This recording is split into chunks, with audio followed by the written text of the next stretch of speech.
Hello, കേൾക്കാമോ നിങ്ങൾക്ക്? Hello, good evening. കേൾക്കാമോ എല്ലാവർക്കും? ഓക്കെ, എക്കോ അടിക്കുന്നുണ്ടോ ഇപ്പോൾ? ആണോ? Okay okay. മുമ്പേ ചെറുതായിട്ടൊന്ന് എക്കോ വന്നായിരുന്നു, അതുകൊണ്ട് ഞാൻ ഒന്നുകൂടെ ഒന്ന് ഓഫ് ചെയ്ത് നോക്കിയതാണ്. ഓക്കെ.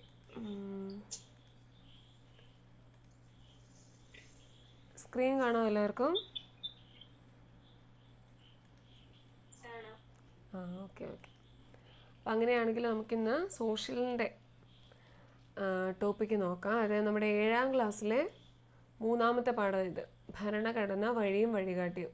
ഇത് വളരെ ഇമ്പോർട്ടൻ്റ് ആയിട്ടുള്ള പാഠമാണ്. കാരണം നമ്മുടെ കോൺസ്റ്റിറ്റ്യൂഷൻ, ഭരണഘടന, ഇന്ത്യൻ ഭരണഘടന നിലവിൽ വന്നത്, അതിൻ്റെ അകത്ത് പ്രധാനപ്പെട്ട കുറേ കാര്യങ്ങൾ, അപ്പോൾ അതൊക്കെയാണ് ഈ ഒരു ചാപ്റ്ററിൻ്റെ അകത്ത് പോകുന്നത്. അപ്പോൾ ഈ ഒരു ചാപ്റ്റർ വളരെ ഇമ്പോർട്ടൻ്റ് ആണ്, നമ്മൾ സോഷ്യലുകാരെ സംബന്ധിച്ചിടത്തോളം വളരെ ഇമ്പോർട്ടൻ്റ് ആണ്. സോ നമുക്ക് ഈ ഒരു ചാപ്റ്റർ തന്നെ പഠിച്ചു വാങ്ങാം കേട്ടോ. ഫസ്റ്റ് 2 യൂണിറ്റ് മധ്യകാലീൻ്റെയും അതുമായിട്ട് ബന്ധപ്പെട്ട കുറച്ച് കാര്യങ്ങളാണ്. അത് നമുക്ക് കുറച്ചുകൂടെ കഴിഞ്ഞിട്ടെടുക്കാം, അല്ലെങ്കിൽ നമുക്ക് ആദ്യം തന്നെ അത് എടുക്കുമ്പം കുറച്ച് പാടാം. അപ്പോൾ നമുക്ക് ഫസ്റ്റ് തന്നെ കുറച്ച് എളുപ്പമുള്ളത് ആദ്യം തന്നെ എടുത്തെടുത്ത് പോവുകയാണെങ്കിൽ ഇത് നമുക്ക് ഏകദേശം ഭരണഘടനയാകുമ്പോൾ നമ്മൾ കൂടുതൽ കണ്ടിട്ടുള്ളതാണ്, കേട്ടിട്ടുള്ളതാണ്. അതിൻ്റെ ടോപ്പിക്കുകളൊക്കെ അത്യാവശ്യം നമുക്ക് അറിയാവുന്നതാണ്, നിലവിൽ വന്ന വർഷവും അതിനകത്ത് എന്തൊക്കെ കാര്യങ്ങളുണ്ടെന്നുള്ളത്. അപ്പോൾ അതുകൊണ്ട് തന്നെ അങ്ങനെ എളുപ്പമുള്ള ടോപ്പിക്കെല്ലാം ആദ്യം കവർ ചെയ്ത് പോവുകയാണെങ്കിൽ ഇച്ചിരി കൺഫ്യൂഷനൊക്കെ വരുന്നത് നമുക്ക് ഇടയ്ക്കത്തേക്ക് വെക്കുമ്പോൾ കുറച്ചുകൂടി എളുപ്പമായിരിക്കും പഠിക്കാൻ. അതുകൊണ്ടാണ് ഞാൻ പിന്നെ ഫസ്റ്റ് 2 യൂണിറ്റ് ഇത് കഴിഞ്ഞിട്ട് എടുക്കാമെന്ന് ഓർത്ത്. അപ്പോൾ നമുക്ക് ഭരണഘടന ആയിട്ട് ബന്ധപ്പെട്ട് ഈ ഒരു യൂണിറ്റ് നോക്കാം കേട്ടോ. ഭരണഘടന വഴിയും വഴികാട്ടിയും. നമുക്ക് ഇവിടെ മഹാത്മാഗാന്ധിയുടെ ഒരു ഉദ്ധരണി നൽകിയിട്ടുണ്ട്. എല്ലാ പ്രതിസന്ധികളിൽ നിന്നും, രക്ഷാകർതൃത്വത്തിൽ നിന്നും ഇന്ത്യയെ മോചിപ്പിക്കുന്ന ഒരു ഭരണഘടനയ്ക്കായി ഞാൻ പരിശ്രമിക്കും. ഏറ്റവും ദരിദ്രരായ മനുഷ്യർക്ക് രാജ്യത്തെ രൂപപ്പെടുത്തുന്നതിൽ കാര്യക്ഷമമായ ശബ്ദമുണ്ടാകുകയും രാജ്യം അവരുടേതാണെന്ന് അവർക്ക് തോന്നുകയും ചെയ്യണം. ഉച്ചനീചത്വങ്ങളില്ലാതെ എല്ലാ സമുദായക്കാരും തികഞ്ഞ സൗഹാർദ്ദത്തോടെ ജീവിക്കുന്ന ഇന്ത്യക്കായാണ് എൻ്റെ പരിശ്രമം. തൊട്ടുകൂടായ്മയുടെയും ലഹരി വസ്തുക്കളുടെയും ശാപമില്ലാത്ത ഇന്ത്യ. പുരുഷന്മാരുടെ അവകാശങ്ങൾ അതേപോലെ സ്ത്രീകൾക്കും അനുഭവിക്കാനാകുന്ന ഇന്ത്യ.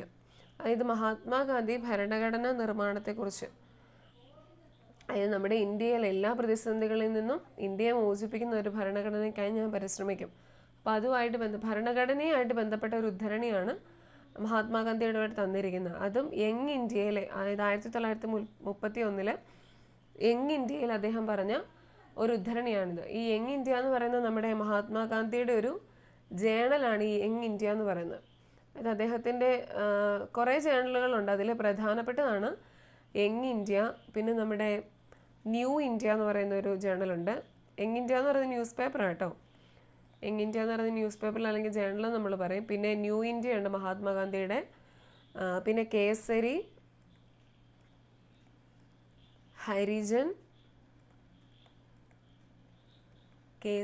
ഹരിജൻ, പിന്നെ ഇന്ത്യൻ ഒപ്പീനിയൻ. ഇതെല്ലാം നമ്മുടെ മഹാത്മാഗാന്ധിയായിട്ട് ബന്ധപ്പെട്ട അദ്ദേഹത്തിൻ്റെ പത്രങ്ങൾ അല്ലെങ്കിൽ അദ്ദേഹത്തിൻ്റെ ജേണലുകളാണ്. ഇതാണ് പ്രധാനമായിട്ടുള്ളത്. ഒരു 2-3 കൂടെയുണ്ട്, പക്ഷെ പ്രധാനമായിട്ട് നമ്മൾ കേൾക്കുന്ന പേരുകൾ ഇത്രയാണ്. പിന്നെ Indian opinion, Kesari, Harijan, New India, young India, പിന്നെ നവജീവൻ കൂടെയുണ്ട് കേട്ടോ, Navajeevan. Okay, young India, Indian opinion, Kesari, Harijan, New India, Navajivan. ഇതെല്ലാം ആരുമായിട്ട് ബന്ധപ്പെട്ടാണ്? നമ്മുടെ മഹാത്മാഗാന്ധിയായിട്ട് ബന്ധപ്പെട്ടാണ്. അപ്പം ഈ ഒരു പത്രങ്ങളുടെ പേര് അല്ലെങ്കിൽ ജേണലുകളുടെയൊക്കെ പേര് കേൾക്കുമ്പോൾ നിങ്ങൾ ഓർത്തോണം. Indian Opinion, Young India, Kesari, Harijan, New India, Navajivan. ഇതെല്ലാം ആരുമായിട്ട് ബന്ധപ്പെട്ടാണ്? മഹാത്മാഗാന്ധിയായിട്ട് ബന്ധപ്പെട്ട ജേണലുകളാണ് അല്ലെങ്കിൽ പത്രങ്ങളാണ്, അദ്ദേഹവുമായിട്ട് ബന്ധപ്പെട്ട പത്രങ്ങളാണ് ഇതെല്ലാം. അപ്പോൾ ഈ പേര് പഠിച്ചിരിക്കണം. ഓക്കെ, യങ് ഇന്ത്യ നമ്മൾ കൂടുതലായിട്ടും ചോദിച്ച് കണ്ടിട്ടുണ്ട്. പിന്നെയുള്ളതാണ് കേസരി, ഹരിജനും. അപ്പോൾ ഇത് പലതവണ ചോദിച്ചിട്ടുള്ളതാണ്, കേറ്റിനും PSC ക്വസ്റ്റിനും എല്ലാം ചോദിച്ചിട്ടുള്ള ക്വസ്റ്റ്യൻസ് ആണ്. മഹാത്മാഗാന്ധിയായിട്ട് ബന്ധപ്പെട്ട് അദ്ദേഹത്തിൻ്റെ ജേണലുകൾ പെടാത്തതും അല്ലെങ്കിൽ ആ പത്രങ്ങളിൽ പെടാത്തതും അല്ലെങ്കിൽ അദ്ദേഹത്തിൻ്റെ പത്രങ്ങൾ ഏതാണെന്നുള്ള രീതിയിലൊക്കെ. അപ്പോൾ young India, Kesari, Harijan, New India, Navajeevan, Indian opinion. ഇതെല്ലാം നമ്മുടെ മഹാത്മാഗാന്ധിയായിട്ട് ബന്ധപ്പെട്ട ജേണലുകളാണ്. സ്വാതന്ത്ര്യത്തിന് ശേഷമാണോ നമ്മൾ ഭരണഘടനയെക്കുറിച്ച് ചിന്തിച്ചു തുടങ്ങിയത്? ഭാവി ഇന്ത്യയുടെ ഭരണഘടനയിൽ എന്തെല്ലാം ആശയങ്ങൾ ഉണ്ടാകണമെന്നാണ് മഹാത്മാജി ആഗ്രഹിച്ചത്? പരമാധികാരം, തുല്യത, സാഹോദര്യം, ലിംഗനീതി തുടങ്ങിയ ആശയങ്ങളൊക്കെ നമ്മുടെ ഭരണഘടനയിൽ ഉണ്ടായിരിക്കണമെന്ന് അദ്ദേഹം തീരുമാനിച്ചിരുന്നു. അല്ലെങ്കിൽ ഇതുപോലെയുള്ള ആശയങ്ങൾ നമ്മുടെ ഭരണഘടനയിൽ ഉണ്ടാകണമെന്ന് അദ്ദേഹം ആഗ്രഹിച്ചിരുന്നു. ഓക്കെ, ഇനി ഭരണഘടന അതായത് എന്നാണ് നിലവിൽ വന്നതെന്നൊക്കെയാണ് നമ്മൾ ഇനി നോക്കാൻ പോകുന്നത്. ഭരണഘടന സ്വാതന്ത്ര്യ സമര സേനാനികളുടെ സ്വപ്നം. ഓക്കെ, ബ്രിട്ടീഷ് ആധിപത്യത്തിനെതിരെ ഉയർന്നു വന്ന ആദ്യത്തെ ബഹുജന സമരമായിരുന്നു 1857 ഒന്നാം സ്വാതന്ത്ര്യ സമരം. അപ്പോൾ ഒന്നാം സ്വാതന്ത്ര്യ സമരം നടന്ന വർഷവേദ 1857 പഠിക്കണം കേട്ടോ. ഒന്നാം സ്വാതന്ത്ര്യ സമരം നടന്ന വർഷമാണ് 1857. അതായത് ബ്രിട്ടീഷ് ആധിപത്യത്തിനെതിരെ ഉയർന്നു വന്ന ആദ്യത്തെ ബഹുജന സമരമായിരുന്നു 1857 ഒന്നാം സ്വാതന്ത്ര്യ സമരം. അപ്പോൾ അവിടെ രണ്ട് രീതിയിൽ ക്വസ്റ്റ്യൻസ് വരാം. ഒന്ന്, ബ്രിട്ടീഷ് ആധിപത്യത്തിനെതിരെ ഉയർന്നു വന്ന ആദ്യത്തെ ബഹുജന സമരം ഏതാ? 1857 ഒന്നാം സ്വാതന്ത്ര്യ സമരം. അല്ലെങ്കിൽ ഒന്നാം സ്വാതന്ത്ര്യ സമരം നടന്ന വർഷം എന്നാ? 1857. ഓക്കെ, സൈനികർ, ഗോത്രവർഗക്കാർ, രാജാക്കന്മാർ, പ്രഭുക്കന്മാർ, കർഷകർ തുടങ്ങി നിരവധി വിഭാഗങ്ങളാണ് സമരത്തിൽ പങ്കാളികളായത്. ജനങ്ങൾക്കിടയിൽ മതസൗഹാർദ്ദത്തിലൂന്നിയുള്ള ദേശീയബോധം വളർത്തുന്നതിന് ഈ സമരം സഹായകമായി. ദേശീയബോധം ശക്തിപ്പെട്ടതോടെ വൈദേശിക ആധിപത്യത്തിനെതിരെ ഇന്ത്യയുടെ വിവിധ ഭാഗങ്ങളിൽ ധാരാളം പ്രാദേശിക സംഘടനകൾ രൂപപ്പെട്ടു. Indian association, Madras native association, Pune Sarvajanik സഭ എന്നിവ ചില ഉദാഹരണങ്ങളാണ്. പ്രാദേശിക സ്വഭാവമുള്ള ഇത്തരം സംഘടനകളിൽ നിന്ന് വിഭിന്നമായി ദേശീയ തലത്തിൽ ഒരു സംഘടന ഉയർന്നു വന്നത് 1885 രൂപീകൃതമായ ഇന്ത്യൻ നാഷണൽ കോൺഗ്രസിലൂടെയാണ്. നമ്മൾ INC എന്ന് പറയുന്നതാണ് നമ്മുടെ ഇന്ത്യൻ നാഷണൽ കോൺഗ്രസ്. എന്നാ നിലവിൽ വന്നത്? 1885 ഡിസംബർ 28 INC അതായത് ഇന്ത്യൻ നാഷണൽ കോൺഗ്രസ് രൂപീകൃതമായത്. അതായത് ദേശീയ തലത്തിൽ രൂപീകരിക്കപ്പെട്ട ആദ്യത്തെ സംഘടനയാണ് ഏത്? നമ്മുടെ ഇന്ത്യൻ നാഷണൽ കോൺഗ്രസ് എന്ന് പറയുന്നത് INC. 1885 അത് രൂപീകൃതമായത്. ഡിസംബർ 28 ദേശീയ തലത്തിൽ രൂപീകരിക്കപ്പെട്ട ആദ്യത്തെ സംഘടന. അതുപോലെ തന്നെ നമ്മുടെ ബ്രിട്ടീഷുകാർക്കെതിരെയുള്ള പ്രക്ഷോഭങ്ങൾക്ക്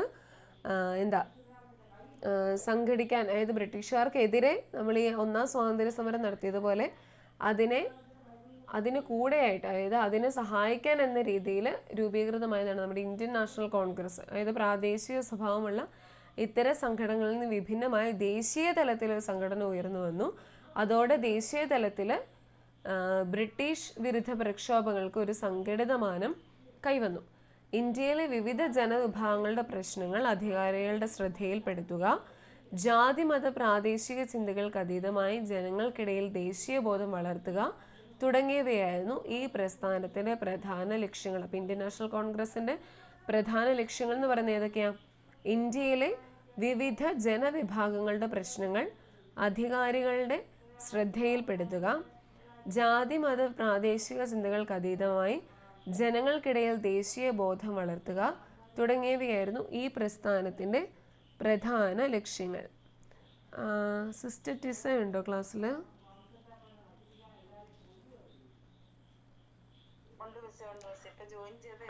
ഇല്ല, കുഴപ്പമില്ല. അല്ല, സാറ് പറഞ്ഞായിരുന്നു സിസ്റ്റർ എന്തോ യൂട്യൂബിൽ വീഡിയോ അപ്ലോഡ് ചെയ്യുന്നുണ്ട് ചോദിച്ചില്ലായിരുന്നോ?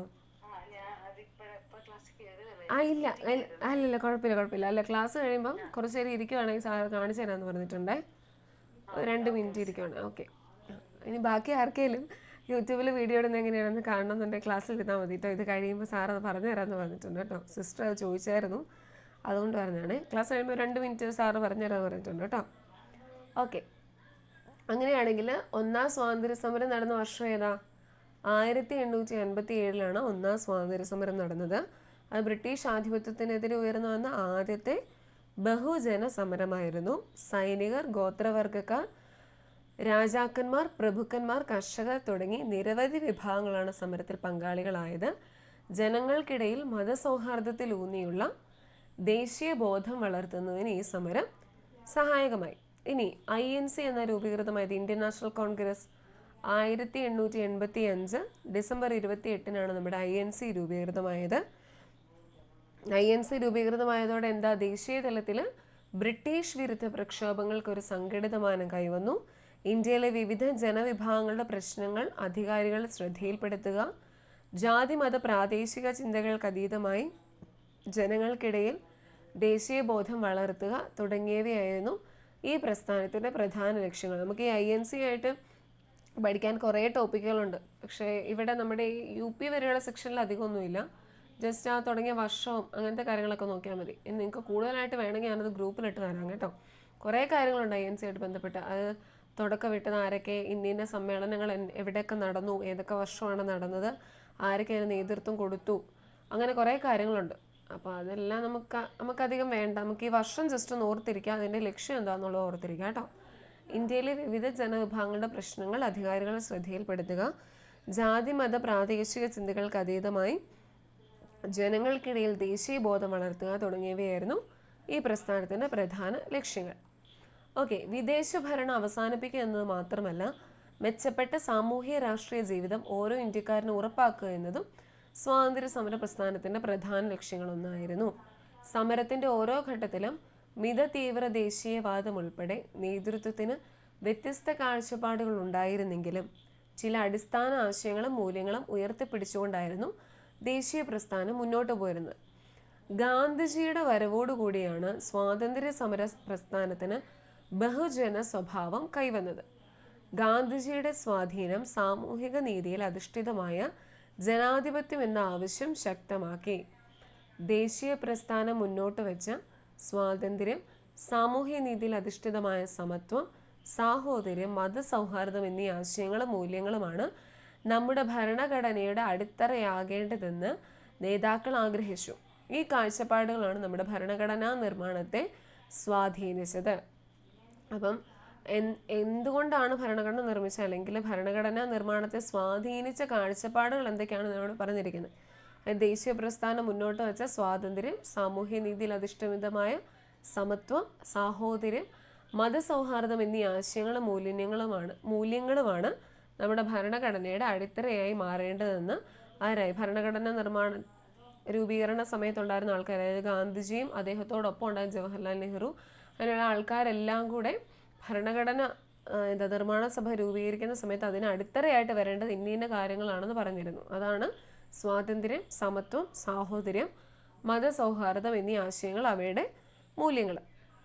ഓക്കെ, ഇനി നോക്കിക്കേ, ഇപ്പം നമ്മൾ പറഞ്ഞ കാര്യങ്ങളാണ്. മതസൗഹാർദ്ദം, സാഹോദര്യം, ജനാധിപത്യം, ക്ഷേമരാഷ്ട്രം, നീതി, മതനിരപേക്ഷത, തുല്യത, എല്ലാവർക്കും സ്വാതന്ത്ര്യം. ഇതെല്ലാം നമ്മുടെ ഭരണഘടനയായിട്ട് ബന്ധപ്പെട്ട, അല്ലെങ്കിൽ ഭരണഘടന ഒരു പൗരന് മുന്നോട്ട് വെക്കുന്ന കാര്യങ്ങളാണ്. എന്തൊക്കെ? മതസൗഹാർദ്ദമുണ്ട്, സാഹോദര്യമുണ്ട്, ജനാധിപത്യം, ക്ഷേമരാഷ്ട്രം, നീതി, മതനിരപേക്ഷത, തുല്യത, എല്ലാവർക്കും സ്വാതന്ത്ര്യം. ഈ ഒരു രീതിയിലാണ് നമ്മുടെ ഇന്ത്യ മുന്നോട്ട് പോകേണ്ടതെന്ന് ഏറ്റവും കൂടുതൽ ആഗ്രഹിച്ചൊരു വ്യക്തിയാണ് നമ്മുടെ രാഷ്ട്രപിതാവായ മഹാത്മാഗാന്ധിജി. ഇനി ഇവിടെ പറഞ്ഞിരിക്കുന്ന വ്യക്തി സ്വാതന്ത്ര്യത്തിന് പ്രാധാന്യം നൽകണം, പൗരാവകാശങ്ങൾ ഉറപ്പാക്കണം, എല്ലാ മതങ്ങൾക്കും തുല്യ പ്രാധാന്യം നൽകണം, സാമൂഹ്യ നീതി ഉറപ്പുവരുത്തണം, ജനാധിപത്യ ഭരണം ശക്തിപ്പെടുത്തണം. ഓക്കെ, ഇനി ഭരണഘടനയുടെ മുൻഗാമി. നമുക്കറിയാം, നമുക്ക് സ്വാതന്ത്ര്യം കിട്ടിയത് 1947 ഓഗസ്റ്റ് 15-നാണ് നമുക്ക് സ്വാതന്ത്ര്യം കിട്ടിയത്. ഭരണഘടന നിലവിൽ വന്നതോ, ഇവിടെ കൊച്ചാണേലും അത്ഭുതപ്പെട്ട് നോക്കിയിട്ടുണ്ട്, ഭരണഘടന നിലവിൽ വന്നത് 1950 ജനുവരി 26-ന്. അതായത് നമുക്ക് സ്വാതന്ത്ര്യം കിട്ടിയിട്ട് ഒരു 3 വർഷം കൂടെ കഴിഞ്ഞിട്ടാണ് എന്ത് വന്നത്? ഭരണഘടന നിലവിൽ വന്നത്. സ്വാതന്ത്ര്യം കിട്ടിയത് 1947 ഓഗസ്റ്റ് 15-ന്. ഭരണഘടന നിലവിൽ വന്നത് 1950 ജനുവരി 26-ന്. അന്നാണ് നമ്മുടെ ഇന്ത്യ റിപ്പബ്ലിക് ആയത്. ഇന്ത്യ റിപ്പബ്ലിക് ആയത് എന്നാണ്? നമ്മുടെ ജനുവരി 26-ന്. അതായത് 1950 ജനുവരി 26-നാണ് നമ്മുടെ ഇന്ത്യ റിപ്പബ്ലിക് ആയത്. നമ്മൾ റിപ്പബ്ലിക് ഡേ ആഘോഷിക്കുന്നത് എന്നാ? ജനുവരി 26-നല്ലേ?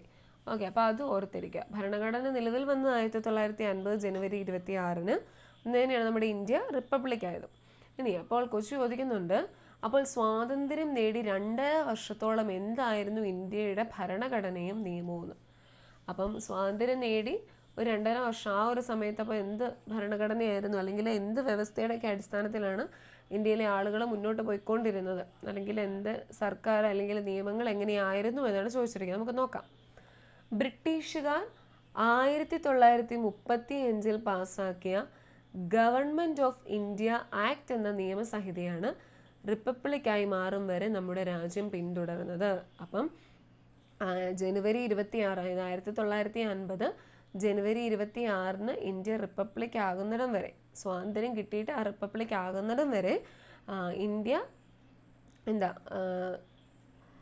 നോക്കിക്കൊണ്ടിരുന്ന ഭരണഘടന അല്ലെങ്കിൽ ഗവൺമെൻറ് ഓഫ് ഇന്ത്യ ആക്ട് എന്ന നിയമസംഹിത, അത് ബ്രിട്ടീഷുകാർ പാസ്സാക്കിയതാണ്.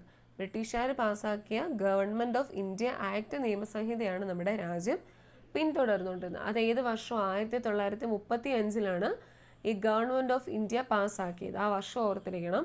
1935 ഗവൺമെൻറ് ഓഫ് ഇന്ത്യ ആക്ട് പാസ്സാക്കിയ നിയമസംഹിതയാണ് നമ്മുടെ 1950 ജനുവരി 26 വരെ നമ്മുടെ രാജ്യം ഇന്ത്യ പിന്തുടർന്നത്. നമ്മുടെ ഭരണഘടനയുടെ പല ആശയങ്ങളും വ്യവസ്ഥകളും ഈ നിയമത്തിൽ നിന്നാണ് എടുത്തിരിക്കുന്നത്. 1950 ജനുവരി 26 നമ്മുടെ ഭരണഘടന നിലവിൽ വന്നത്. ആ വർഷം നമ്മൾ ആദ്യം കണ്ടായിരുന്നു. അപ്പോൾ ഇത് ഓർത്തിരിക്കുക. നമ്മുടെ സ്വാതന്ത്ര്യം കിട്ടിയിട്ടും 1950 പുതിയ നമ്മുടെ ഭരണഘടന നിലവിൽ വരുന്നിടം വരെ ബ്രിട്ടീഷുകാർ 1935 പാസ്സാക്കിയ ഗവൺമെൻറ് ഓഫ് ഇന്ത്യ ആക്ട് എന്ന നിയമസംഹിതയാണ് റിപ്പബ്ലിക്കായി മാറും വരെ നമ്മുടെ രാജ്യം പിന്തുടർന്നു. അപ്പോൾ ആ ഒരു വർഷം കൂടെ ഓർത്തിരിക്കുക. അപ്പോൾ നമ്മൾ 2-3 വർഷം ഇപ്പോൾ കണ്ടു. ഏതൊക്കെയായിരുന്നു? 1857 ഒന്നാം സ്വാതന്ത്ര്യ സമരം കണ്ടു. പിന്നെ 1885 INC രൂപീകൃതമായെന്ന് കണ്ടു. ഇനി 1947 നമുക്ക് സ്വാതന്ത്ര്യം കിട്ടി അല്ലേ, നമ്മൾ സ്വാതന്ത്ര്യം നേടി. ഇനി സ്വാതന്ത്ര്യം നേടി, ഓക്കെ. ഇനി 1950 ഇന്ത്യ റിപ്പബ്ലിക്കായി മാറി. അതുപോലെ തന്നെ നമ്മുടെ ഭരണഘടന നിലവിൽ വന്നു. 1950 ഭരണഘടന നിലവിൽ വന്നു. അതുപോലെ തന്നെ നമ്മൾ റിപ്പബ്ലിക്കായി. ഓക്കെ, അപ്പോൾ വർഷങ്ങൾ നമുക്ക് സോഷ്യൽ സയൻസിൽ കൂടുതൽ നമുക്ക് വർഷങ്ങളാണ് ഉള്ളത്. അപ്പോൾ നിങ്ങൾ കൺഫ്യൂഷനൊന്നും ആകാതെ തന്നെ പഠിച്ചു പോകാം കേട്ടോ. ഈ ഒരു ഓർഡറിൽ തന്നെ അങ്ങ് പോവുകയാണെങ്കിൽ കുറച്ചുകൂടെ എളുപ്പമുണ്ട്. പിന്നെ ബാക്കി ചാപ്റ്റേഴ്സിൽ വരുമ്പോൾ വേറെ കുറേ കാര്യങ്ങളാണ് പറയുന്നത്. പക്ഷെ എന്നാലും ഒരു ചാപ്റ്ററിലെ വർഷങ്ങൾ അന്നന്ന് തന്നെ പഠിച്ച് മനപ്പാടമാക്കി വെക്കുകയാണെങ്കിൽ വലിയ കൺഫ്യൂഷനൊന്നും ഇല്ലാതെ നമുക്ക് പോകാൻ പറ്റും. ഓക്കെ, 1857 ഒന്നാം സ്വാതന്ത്ര്യ സമരം, 1885 INC രൂപീകൃതമായി, 1947 നമ്മുടെ ഇന്ത്യക്ക് സ്വാതന്ത്ര്യം കിട്ടി ഓഗസ്റ്റ് 15. പിന്നെ 1950 ജനുവരി 26 നമ്മൾ റിപ്പബ്ലിക്കായി. അതുപോലെ തന്നെ ഭരണഘടന നിലവിൽ വരികയും ചെയ്തു. ഇനി നോക്കിക്കേ, നമ്മൾ പറഞ്ഞു ഗവൺമെൻറ് ഓഫ് ഇന്ത്യ ആക്ട് 1935 പാസ്സാക്കിയ ഗവൺമെൻറ് ഓഫ് ഇന്ത്യ ആക്ട് പ്രകാരമായിരുന്നു നമ്മൾ റിപ്പബ്ലിക് ആകുന്നത് വരെ പോയിക്കൊണ്ടിരുന്നത്. ആ നിയമസംഹിത പിന്തുടർന്നാണ് നമ്മൾ പോയിക്കൊണ്ടിരുന്നത്. അപ്പോൾ അതിൻ്റെ കുറച്ച് സവിശേഷതകൾ ഇവിടെ പറഞ്ഞിട്ടുണ്ട്. The government of Indian act 1935 നിങ്ങൾക്ക് കാണാമല്ലോ അല്ലേ, ഞാൻ കുറച്ചുകൂടെ സൂമാക്കി തരാവേ. Okay, government of India act 1935. അതിലെ സവിശേഷതകൾ, പ്രധാനമായിട്ടുള്ള കുറച്ച് സവിശേഷതകൾ ഇതും പഠിക്കണം. നമ്മുടെ പുതിയ ടെക്സ്റ്റ് ബുക്കിൽ അപ്ഡേറ്റ് ആയിട്ട് വന്നപ്പം വന്നിരിക്കുന്ന ടോപ്പിക്കുകളാണ് ഇതെല്ലാം. ഈ ഗവൺമെൻറ് ഓഫ് ഇന്ത്യ ആക്ട് എന്നൊക്കെ ഉള്ളത് നമ്മുടെ പഴയ ടെക്സ്റ്റ് ബുക്കുകളിൽ ഇല്ലായിരുന്നു. പുതിയ ടെക്സ്റ്റ് ബുക്കിൽ മാറിയപ്പോഴാണ് ഈ ഒരു ടോപ്പിക്കുകളൊക്കെ വന്നത്. അപ്പോൾ ഗവൺമെൻറ് ഓഫ് ഇന്ത്യ ആക്ട് 1935 സവിശേഷതകൾ: ഒന്നാമത്തേത്, 6 പ്രവിശ്യകളിൽ ദ്വിമണ്ഡല സഭകൾ, 321 വിഭാഗങ്ങളും 10 പട്ടികകളും, കേന്ദ്രത്തിൽ ദ്വിമണ്ഡല സഭ, ദുർബല വിഭാഗങ്ങൾ, സ്ത്രീകൾ, തൊഴിലാളികൾ എന്നിവർക്ക് പ്രത്യേക മണ്ഡലങ്ങൾ, കേന്ദ്രത്തിനും അന്നത്തെ പ്രവിശ്യകൾക്കുമായി അധികാരം വിഭജിച്ചു. ഇങ്ങനെ 5 തരത്തിലുള്ള പ്രധാന സവിശേഷതകളാണ് ഗവൺമെൻറ് ഓഫ് ഇന്ത്യ ആക്ടിൻ്റെ സവിശേഷതകളായിട്ട് പറയുന്നത്. അപ്പോൾ ഇത് നിങ്ങൾ ജസ്റ്റ് ഒന്ന് നോക്കി വെച്ചാൽ മതി. ഞാൻ ഈ PDF ക്ലാസ് കഴിയുമ്പോൾ ഗ്രൂപ്പിലിട്ട് തന്നേക്കാം കേട്ടോ, ഈ ടെക്സ്റ്റിൻ്റെ PDF. അപ്പോൾ ഇതിലെ പ്രധാന സവിശേഷതകൾ: 6 പ്രവിശ്യകളിൽ ദ്വിമണ്ഡല സഭകൾ, 321 വിഭാഗങ്ങളും 10 പട്ടികകളും, കേന്ദ്രത്തിൽ ദ്വിമണ്ഡല സഭ, ദുർബല വിഭാഗങ്ങൾ, സ്ത്രീകൾ, തൊഴിലാളികൾ എന്നിവർക്ക് പ്രത്യേക മണ്ഡലങ്ങൾ, കേന്ദ്രത്തിനും അന്നത്തെ പ്രവിശ്യകൾക്കുമായി അധികാരം വിഭജിച്ചു. അതാണ് ഗവൺമെൻറ് ഓഫ് ഇന്ത്യ ആക്ടിലെ പ്രധാന സവിശേഷതകളായിട്ട് പറഞ്ഞിരിക്കുന്ന കാര്യങ്ങൾ. ഇനി നോക്കിക്കേ, ഭരണഘടനാ നിർമ്മാണത്തിലേക്ക്. അപ്പോൾ നമ്മൾ പറഞ്ഞു നമ്മുടെ 1950 ഭരണഘടന നിലവിൽ വന്നത്. 1947 നമുക്ക് സ്വാതന്ത്ര്യം കിട്ടി. ആ ഒരു 2.5 വർഷത്തെ അല്ലെങ്കിൽ 3 വർഷത്തെ ഗ്യാപ്പിൽ ഭരണഘടന നിലവിൽ വന്നെങ്കിൽ അത് നമ്മൾ നിർമ്മിക്കാൻ തുടങ്ങിയ ഒരു സമയമുണ്ട്. അപ്പോൾ എന്ന് നിർമ്മിക്കാൻ തുടങ്ങി, എത്ര കാലയളവെടുത്തു, ആരൊക്കെ അതിന് മുൻകൈ എടുത്തു എന്നുള്ള കാര്യങ്ങളാണ് ഇനി നമ്മൾ നോക്കാൻ പോകുന്നത്. ഭരണഘടന നിർമ്മാണത്തിലേക്ക് 1946 അധികാര കൈമാറ്റം ചർച്ച ചെയ്യുന്നതിനായി ഇന്ത്യ സന്ദർശിച്ച ക്യാബിനറ്റ് മിഷന്റെ പ്രധാന നിർദ്ദേശങ്ങളിൽ ഒന്നായിരുന്നു സ്വതന്ത്ര ഇന്ത്യക്കായുള്ള ഒരു നിയമസംഹിത. ഈ ലക്ഷ്യം മുൻനിർത്തിയാണ് ഭരണഘടനാ നിർമ്മാണ സഭ രൂപീകൃതമായത്. അതായത് 1946 അധികാര കൈമാറ്റം ചർച്ച ചെയ്യുന്നതിനായിട്ട് ഇന്ത്യ സന്ദർശിച്ച ക്യാബിനറ്റ് മിഷൻ ഉണ്ടായിരുന്നു. ആ ക്യാബിനറ്റ് മിഷൻ്റെ പ്രധാന നിർദ്ദേശങ്ങളിൽ ഒന്നായിരുന്നു ഏത്? നമ്മുടെ ഇന്ത്യക്കൊരു പൊതുവായിട്ടൊരു നിയമസംഹിത വേണമെന്നുള്ളത്. ഇന്ത്യക്ക് പ്രധാനമായിട്ടൊരു നിയമസംഹിത വേണമെന്നുള്ളത് ആ ക്യാബിനറ്റ് മിഷൻ്റെ പ്രധാന നിർദ്ദേശങ്ങളിൽ ഒന്നായിരുന്നു.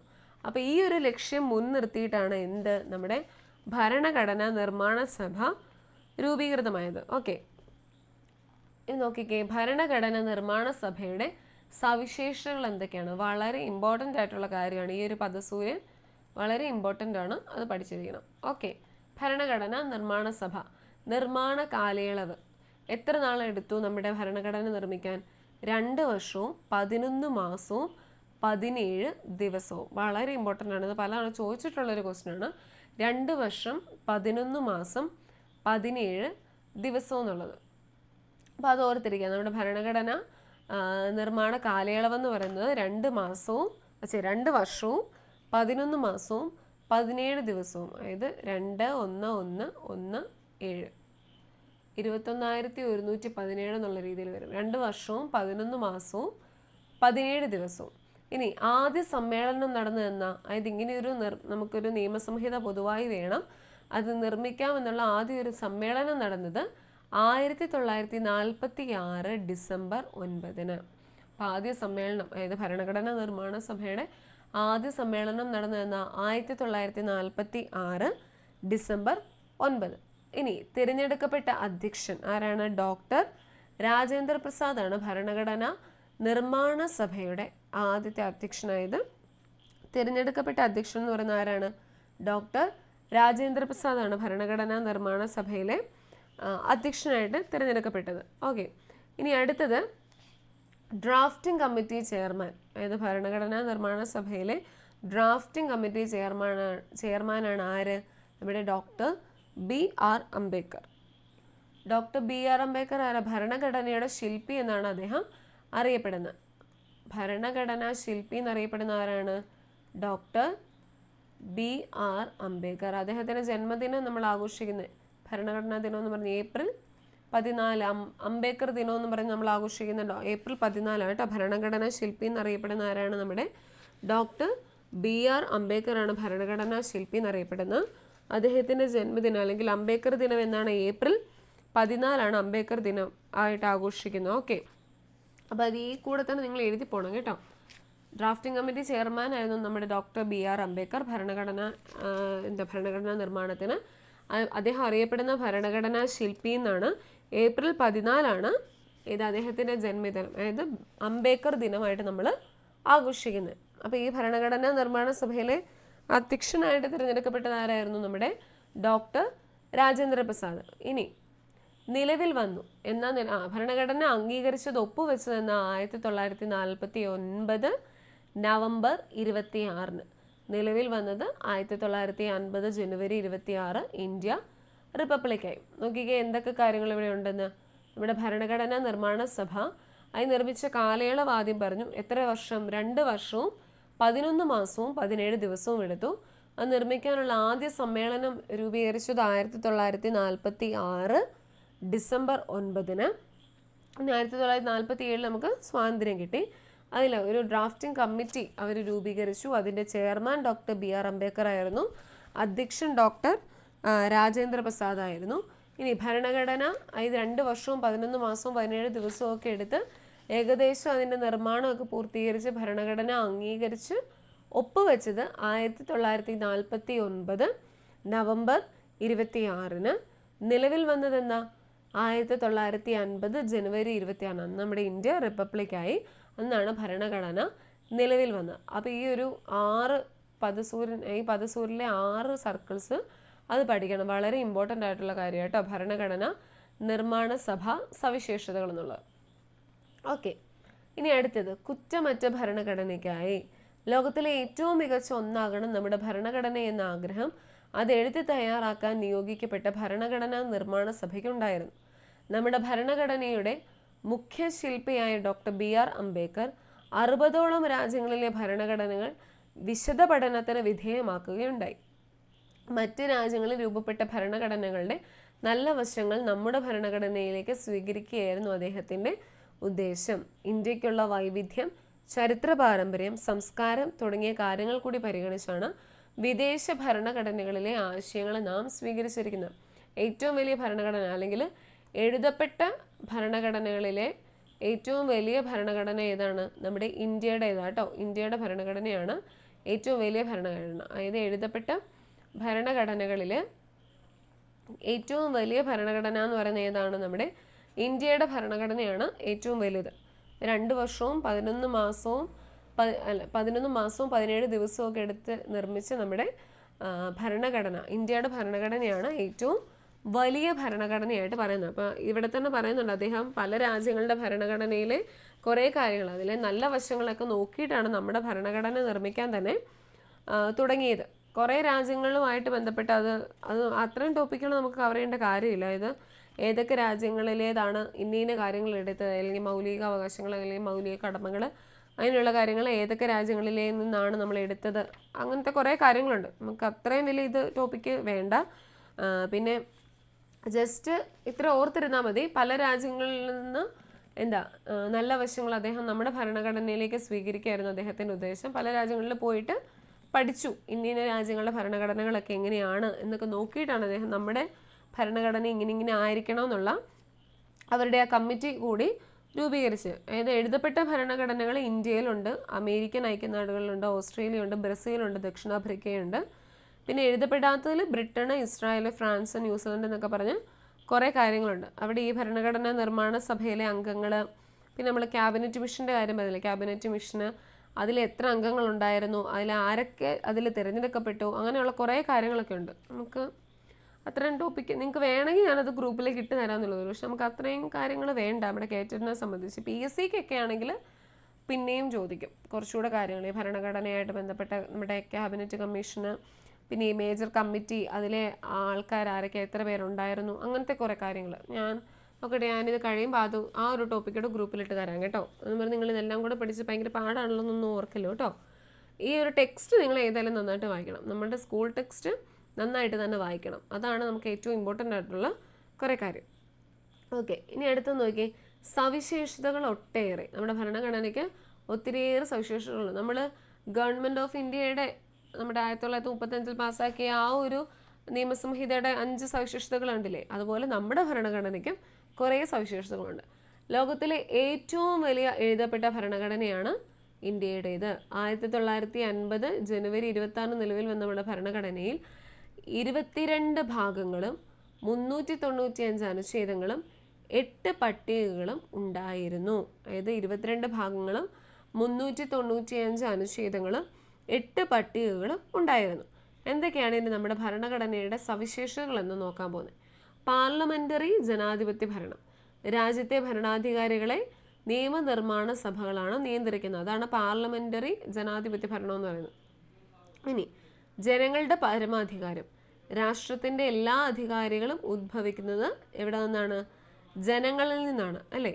ജനങ്ങളില്ലെങ്കിൽ നമ്മുടെ രാഷ്ട്രമോ അല്ലെങ്കിൽ ഇതുപോലെ അധികാരികൾക്കോ അവർക്കൊന്നും നിൽക്കാൻ പറ്റില്ല. ജനങ്ങളാണ് അതിൻ്റെ പൊതു സ്വത്ത്, അല്ലെങ്കിൽ ജനങ്ങളാണ് മോസ്റ്റ് ഇമ്പോർട്ടൻ്റ് എന്ന് പറയുന്നത്.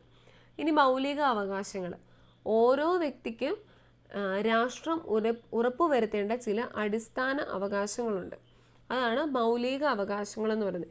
ഈ മൗലിക അവകാശങ്ങൾ എത്ര എണ്ണം ഉണ്ടെന്ന് അറിയാമോ? മൗലിക അവകാശങ്ങൾ 6 എണ്ണമാണ് ഉള്ളത് കേട്ടോ. മൗലിക അവകാശങ്ങളുടെ ശില്പി എന്ന് പറയുന്ന ആരെന്നറിയാമോ? മൗലിക അവകാശങ്ങളുടെ ശില്പി എന്നറിയപ്പെടുന്നത് അറിയാവോ? മൗലിക അവകാശങ്ങളുടെ ശില്പി എന്നറിയപ്പെടുന്നത് മൗലിക അവകാശങ്ങളുടെ ശില്പി എന്നറിയപ്പെടുന്നതാണ് ആരാ? സർദാർ വല്ലഭായി പട്ടേൽ. ഓക്കെ, സർദാർ വല്ലഭായ് പട്ടേൽ. മൗലിക അവകാശങ്ങളുടെ ശില്പി എന്നറിയപ്പെടുന്ന ആരാണ്? സർദാർ വല്ലഭായ് പട്ടേലാണ് നമ്മുടെ മൗലിക അവകാശങ്ങളുടെ ശില്പി എന്നറിയപ്പെടുന്നത്. നമ്മൾ ഈയിടെ നമ്മുടെ കേറ്ററ്റിൻ്റെ കഴിഞ്ഞ ഞായറാഴ്ചത്തെ ക്വസ്റ്റ്യൻസിൽ നമ്മൾ ഇന്ത്യയുടെ ഉരുക്കു മനുഷ്യൻ എന്നും പറഞ്ഞുകൊണ്ട് ക്വസ്റ്റ്യൻ വന്നപ്പോഴും ആരായിരുന്നു അതിൻ്റെ ഉത്തരവായിട്ട് വന്നേ? നമ്മുടെ സർദാർ വല്ലഭായ് പട്ടേൽ തന്നെയായിരുന്നു. അപ്പോൾ ഇന്ത്യയുടെ ഉരുക്കു മനുഷ്യൻ എന്നറിയപ്പെടുന്നതും സർദാർ വല്ലഭായ് പട്ടേലാണ്. അതുപോലെ തന്നെ മൗലിക അവകാശങ്ങളുടെ ശില്പി എന്നറിയപ്പെടുന്ന ആരാണ്? നമ്മുടെ സർദാർ വല്ലഭായ് പട്ടേലാണ്. അപ്പോൾ ഞാനിത് പറഞ്ഞു കഴിയുമ്പോൾ ആ മൗലിക അവകാശങ്ങൾ ഏതൊക്കെയാണെന്നുള്ളത് എഴുതി തരാം കേട്ടോ സൈഡിൽ. ഓക്കെ, അപ്പോൾ മൗലിക അവകാശങ്ങളുടെ ശില്പി എന്നറിയപ്പെടുന്നത് നമ്മുടെ സർദാർ വല്ലഭായ് പട്ടേലാണ്. ഇനി മൗലിക കടമകൾ അല്ലെങ്കിൽ നമ്മൾ മൗലിക കർത്തവ്യങ്ങൾ എന്ന് പറയും. ഓരോ വ്യക്തിയും രാഷ്ട്രത്തോടും സമൂഹത്തോടും പാലിക്കേണ്ട ഉത്തരവാദിത്വങ്ങളാണ് മൗലിക കടമകൾ അല്ലെങ്കിൽ നമ്മുടെ മൗലിക കർത്തവ്യങ്ങൾ എന്ന് പറയുന്നത്. അത് നമ്മുടെ ടെക്സ്റ്റ് ബുക്കിൻ്റെ ഒക്കെ പുറകിൽ, നമ്മുടെ സ്കൂൾ ടെക്സ്റ്റിൻ്റെ ഒക്കെ പുറകിൽ നോക്കി കാണാം. ABCD എന്നൊക്കെ പറഞ്ഞുകൊണ്ട് കിടക്കുന്ന കാണാം. JK വരെ ഉണ്ടെന്ന് തോന്നുന്നു. മൗലിക കർത്തവ്യങ്ങൾ കിടപ്പുണ്ട്. നമ്മുടെ ഓരോ വ്യക്തിയും രാഷ്ട്രത്തോടും സമൂഹത്തോടും പാലിക്കേണ്ട ഉത്തരവാദിത്തങ്ങളാണത്. ഇനി അടുത്തത് മാർഗനിർദ്ദേശക തത്വങ്ങൾ. സാമൂഹിക സാമ്പത്തിക അവകാശങ്ങൾ ഉറപ്പുവരുത്തുന്നതിനായി രാഷ്ട്രത്തിന് നൽകിയിരിക്കുന്ന നിർദ്ദേശങ്ങളാണ് മാർഗനിർദ്ദേശക തത്വങ്ങൾ. നിയമവാഴ്ച. എല്ലാ പൗരരും നിയമത്തിന് വിധേയരാണ്, ആരും നിയമത്തിന് അതീതരല്ല. പിന്നെ സാർവത്രിക പ്രായപൂർത്തി വോട്ടവകാശം. നിശ്ചിത പ്രായം പൂർത്തിയായ എല്ലാവർക്കും വോട്ട് ചെയ്യാനുള്ള അവകാശമുണ്ട്. ഇത് 18 വയസ്സ് അല്ലേ. ഇനി സ്വതന്ത്രവും നിഷ്പക്ഷവുമായ നീതിന്യായ വ്യവസ്ഥ. നിയമനിർമ്മാണ കാര്യനിർവഹണ വിഭാഗങ്ങളിൽ നിന്ന് സ്വതന്ത്രമാക്കപ്പെട്ട കോടതി സംവിധാനം. ഇത്രയാണ് നമ്മുടെ പിന്നെ ഫെഡറലിസവും ഏക പൗരത്വം ഉണ്ട്. അതായത് ഫെഡറലിസം എന്ന് പറഞ്ഞാൽ അധികാരം കേന്ദ്രത്തിനും സംസ്ഥാനങ്ങൾക്കുമായി വിഭജിക്കപ്പെടുന്ന സംവിധാനമാണ് ഏത്? ഫെഡറലിസം എന്ന് പറയുന്നത്. ഇനി ഏക പൗരത്വമാണെങ്കിൽ രാജ്യത്തെ ഒരൊറ്റ പൗരത്വമേ ഉള്ളൂ, സംസ്ഥാനങ്ങൾക്കായി പ്രത്യേക പൗരത്വമില്ല. ഇപ്പം നമ്മൾ കേരളത്തിലാണെങ്കിൽ നമ്മൾ പറയുന്നതാണ് നമ്മുടെ പൗരത്വം ഏതാണ്? ഇന്ത്യൻ പൗരത്വമാണ് അല്ലേ. അപ്പം ഏക പൗരത്വം എന്ന് പറഞ്ഞാൽ രാജ്യത്ത് ഒരൊറ്റ പൗരത്വമേ ഉള്ളൂ, സംസ്ഥാനങ്ങൾക്കായി ഓരോ പ്രത്യേക പൗരത്വം ഇല്ല. അപ്പം അങ്ങനെയാണെങ്കിൽ ഇത്രയാണ് നമ്മുടെ ഭരണഘടനയുടെ പ്രധാന സവിശേഷതകൾ. ഏതൊക്കെയാണ്? പാർലമെൻ്ററി ജനാധിപത്യ ഭരണം, ജനങ്ങളുടെ പരമാധികാരം, മൗലിക അവകാശങ്ങൾ, മൗലിക കടമകൾ, മാർഗനിർദ്ദേശക തത്വങ്ങൾ, നിയമവാഴ്ച, സാർവത്രിക പ്രായപൂർത്തി വോട്ടവകാശം, സ്വതന്ത്രവും നിഷ്പക്ഷവുമായ നീതിന്യായ വ്യവസ്ഥ, ഫെഡറലിസം, ഏക പൗരത്വം. എല്ലാവരും ക്ലാസ്സിലുണ്ടല്ലോ അല്ലേ? സോഷ്യൽ ആയതുകൊണ്ടാണോ എല്ലാവർക്കും ബോറടിക്കുന്നുണ്ടോ? ഹലോ,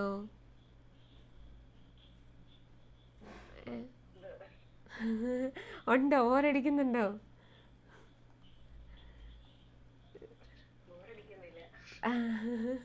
എന്നാലും സോഷ്യലാകുമ്പോഴേ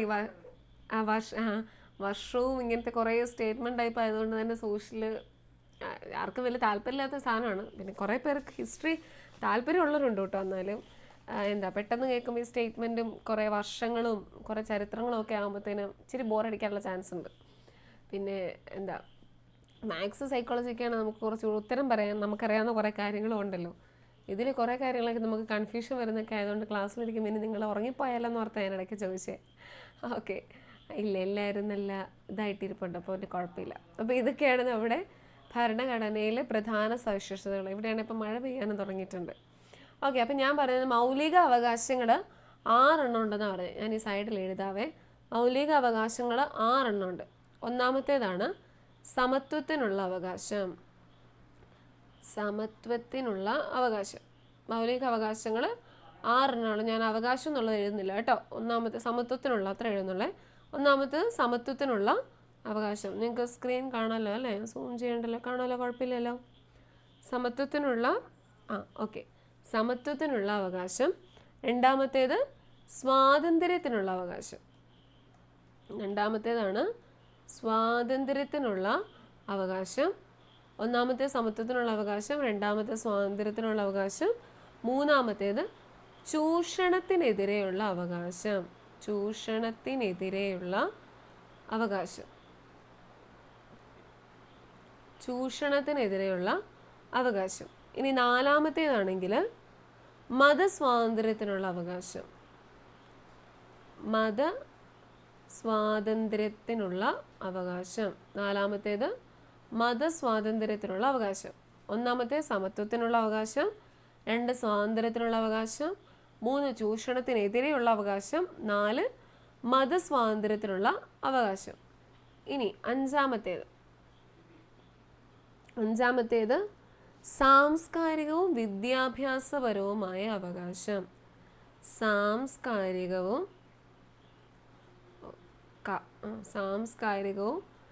വിദ്യാഭ്യാസപരവുമായ അവകാശം. സാംസ്കാരികവും വിദ്യാഭ്യാസപരവുമായ അവകാശം. ഓക്കെ, വിദ്യാഭ്യാസപരവുമായ അവകാശം, സാംസ്കാരികവും വിദ്യാഭ്യാസപരവുമായ അവകാശം. ഇനി ആറാമത്തേതാണ്, ഒരെണ്ണം കൂടിയുണ്ട്. ആറാമത്തേതാണ് ഭരണഘടനാപരമായ പ്രതിവിധിക്കുള്ള അവകാശം. ഭരണഘടനാപരമായ പ്രതിവിധിക്കുള്ള അവകാശം. ഭരണഘടനാപരമായ പ്രതിവിധിക്കുള്ള അവകാശം. പ്രതിവിധിക്കുള്ള അവകാശം. ഇതിൻ്റെ അവസാനത്തെ മാത്രം ഞാൻ അവകാശം എഴുതിയേക്കാം. ഓക്കെ, ഇനി ഇതൊക്കെയാണ് നമ്മുടെ മൗലിക അവകാശങ്ങൾ. മൗലിക അവകാശങ്ങൾ 6 ഉണ്ട്. സമത്വത്തിനുള്ള അവകാശം, സ്വാതന്ത്ര്യത്തിനുള്ള അവകാശം, ചൂഷണത്തിനെതിരെയുള്ള അവകാശം, മതസ്വാതന്ത്ര്യത്തിനുള്ള അവകാശം, സാംസ്കാരികവും വിദ്യാഭ്യാസപരവുമായ അവകാശം, ഭരണഘടനാപരമായ പ്രതിവിധിക്കുള്ള അവകാശം. ഇതാണ് നമ്മുടെ മൗലിക അവകാശങ്ങൾ, പ്രധാനമായിട്ടുള്ള 6 അപ്പോൾ നമുക്ക് ക്വസ്റ്റ്യൻ ചോദിക്കാം, മൗലിക അവകാശങ്ങളിൽ പെടാത്തത് ഏത്, അല്ലെങ്കിൽ മൗലിക അവകാശങ്ങളുടെ എണ്ണം എത്ര എണ്ണം ഉണ്ട്, അല്ലെങ്കിൽ മൗലിക അവകാശങ്ങളുടെ ശില്പി എന്നറിയപ്പെടുന്ന ആരാണ്? സർദാർ വല്ലഭായ് പട്ടേൽ. അപ്പോൾ ഏത് രീതി വേണമെങ്കിലും ക്വസ്റ്റ്യൻ ചോദിക്കാം. അപ്പോൾ ഈ ഒരു 6 പഠിക്കണം കേട്ടോ, അത് വളരെ ഇമ്പോർട്ടൻ്റ് ആണ്. നിങ്ങൾക്ക് എഴുതാൻ കിട്ടിയോ? നിങ്ങളത് എഴുതിയെടുത്തോ? എന്നാലും ഞാൻ ഗ്രൂപ്പിൽ അവസാനം ഇടും അത് നോട്ട്, എന്നാലും നിങ്ങൾ എഴുതിയെടുത്തോ? 6 പോയിൻറ്റ്സും കിട്ടിയോ? ഓക്കെ ആണോ? ഓക്കെ. അപ്പോൾ സമത്വത്തിനുള്ള അവകാശം, സ്വാതന്ത്ര്യത്തിനുള്ള അവകാശം, ചൂഷണത്തിനെതിരെയുള്ള അവകാശം, മതസ്വാതന്ത്ര്യത്തിനുള്ള അവകാശം, സാംസ്കാരികവും വിദ്യാഭ്യാസപരവുമായ അവകാശം, ഭരണഘടനാപരമായ പ്രതിവിധിക്കുള്ള അവകാശം. ഇതാണ് നമ്മുടെ മൗലിക അവകാശങ്ങൾ, പ്രധാനമായിട്ടുള്ള 6. നമ്മൾ പറഞ്ഞായിരുന്നു ഭരണഘടനാ ശില്പി എന്നറിയപ്പെടുന്ന ആരാന്നാ പറഞ്ഞേ? ഭരണഘടനാ ശില്പി എന്നറിയപ്പെടുന്ന ആരാ? Doctor BR Ambedkar. Okay. Doctor BR അംബേദ്കറാണ് നമ്മുടെ ഭരണഘടനാ ശില്പി. അങ്ങനെയാണെങ്കിൽ ഭരണഘടനയുടെ ആമുഖത്തിൻ്റെ ശില്പി എന്നറിയപ്പെടുന്ന ആരാ? ഭരണഘടനയുടെ ആമുഖത്തിൻ്റെ ശില്പി എന്നറിയപ്പെടുന്നത്, ഭരണഘടന ആമുഖത്തിൻ്റെ ശില്പി എന്നറിയപ്പെടുന്നത് ആരായിരുന്നു? അറിയോ? നമ്മൾ ഈയിടെയും പറഞ്ഞായിരുന്നു, ഇന്ത്യയെ കണ്ടെത്തൽ എന്നുള്ള ആത്മകഥയൊക്കെ എഴുതിയ ആളാണ്. അത് തന്നെ. Okay, very good. Jawaharlal Nehru ആട്ടോ നമ്മുടെ ഇന്ത്യൻ ഭരണഘടനയുടെ ആമുഖത്തിൻ്റെ ശില്പി എന്ന് പറയുന്നത് ജവഹർലാൽ നെഹ്റു ആണ്. അപ്പോൾ അത് രണ്ടും മാറിപ്പോരുത്. ഒന്ന് ഭരണഘടനാ ശില്പിയും ഒന്ന് ഭരണഘടനയുടെ ആമുഖത്തിൻ്റെ ശില്പിയാണ്. അപ്പോൾ അത് അങ്ങോട്ടും ഇങ്ങോട്ടും കൺഫ്യൂഷൻ അത് മാറിപ്പോകാതെ ഓർത്തിരുന്നാൽ മതി. നമ്മുടെ ഭരണഘടനയുടെ ബൃഹത്തായ സവിശേഷതകളുടെ സാരാംശമാണ് ആമുഖം.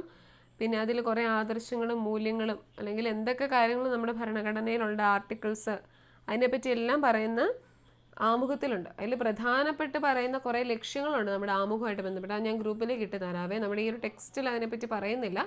ഞാൻ എൻ്റെ പിക്ക് ഗ്രൂപ്പിലേക്ക് ഇട്ട് തരാം. അതായിരിക്കും നിങ്ങൾക്ക് കുറച്ചുകൂടെ എളുപ്പം. അല്ലെ ഞാനിവിടെ ഇങ്ങനെ പറഞ്ഞുകൊണ്ടിരുന്നാൽ നിങ്ങൾക്ക് അത് കുറച്ചുകൂടെ കഴിയുമ്പോൾ ബോറടിക്കും. 10 മണിയൊക്കെ കഴിയുമ്പോൾ സോഷ്യലിൻ്റെ ക്ലാസ്സൊക്കെ ഇട്ട് കഴിഞ്ഞാൽ നിങ്ങൾക്ക് പെട്ടെന്ന് ഉറക്കം വരും. അതുകൊണ്ട് ഞാനിത് ക്ലാസ് കഴിയുമ്പോൾ ഞാൻ ഗ്രൂപ്പിലേക്ക് ഇട്ട് തരാം. അപ്പോൾ ഇത് രണ്ടും ഓർത്തിരിക്കണേ. ഭരണഘടനാ ശില്പി എന്ന് പറയുന്നത് ഡോക്ടർ BR അംബേദ്കർ.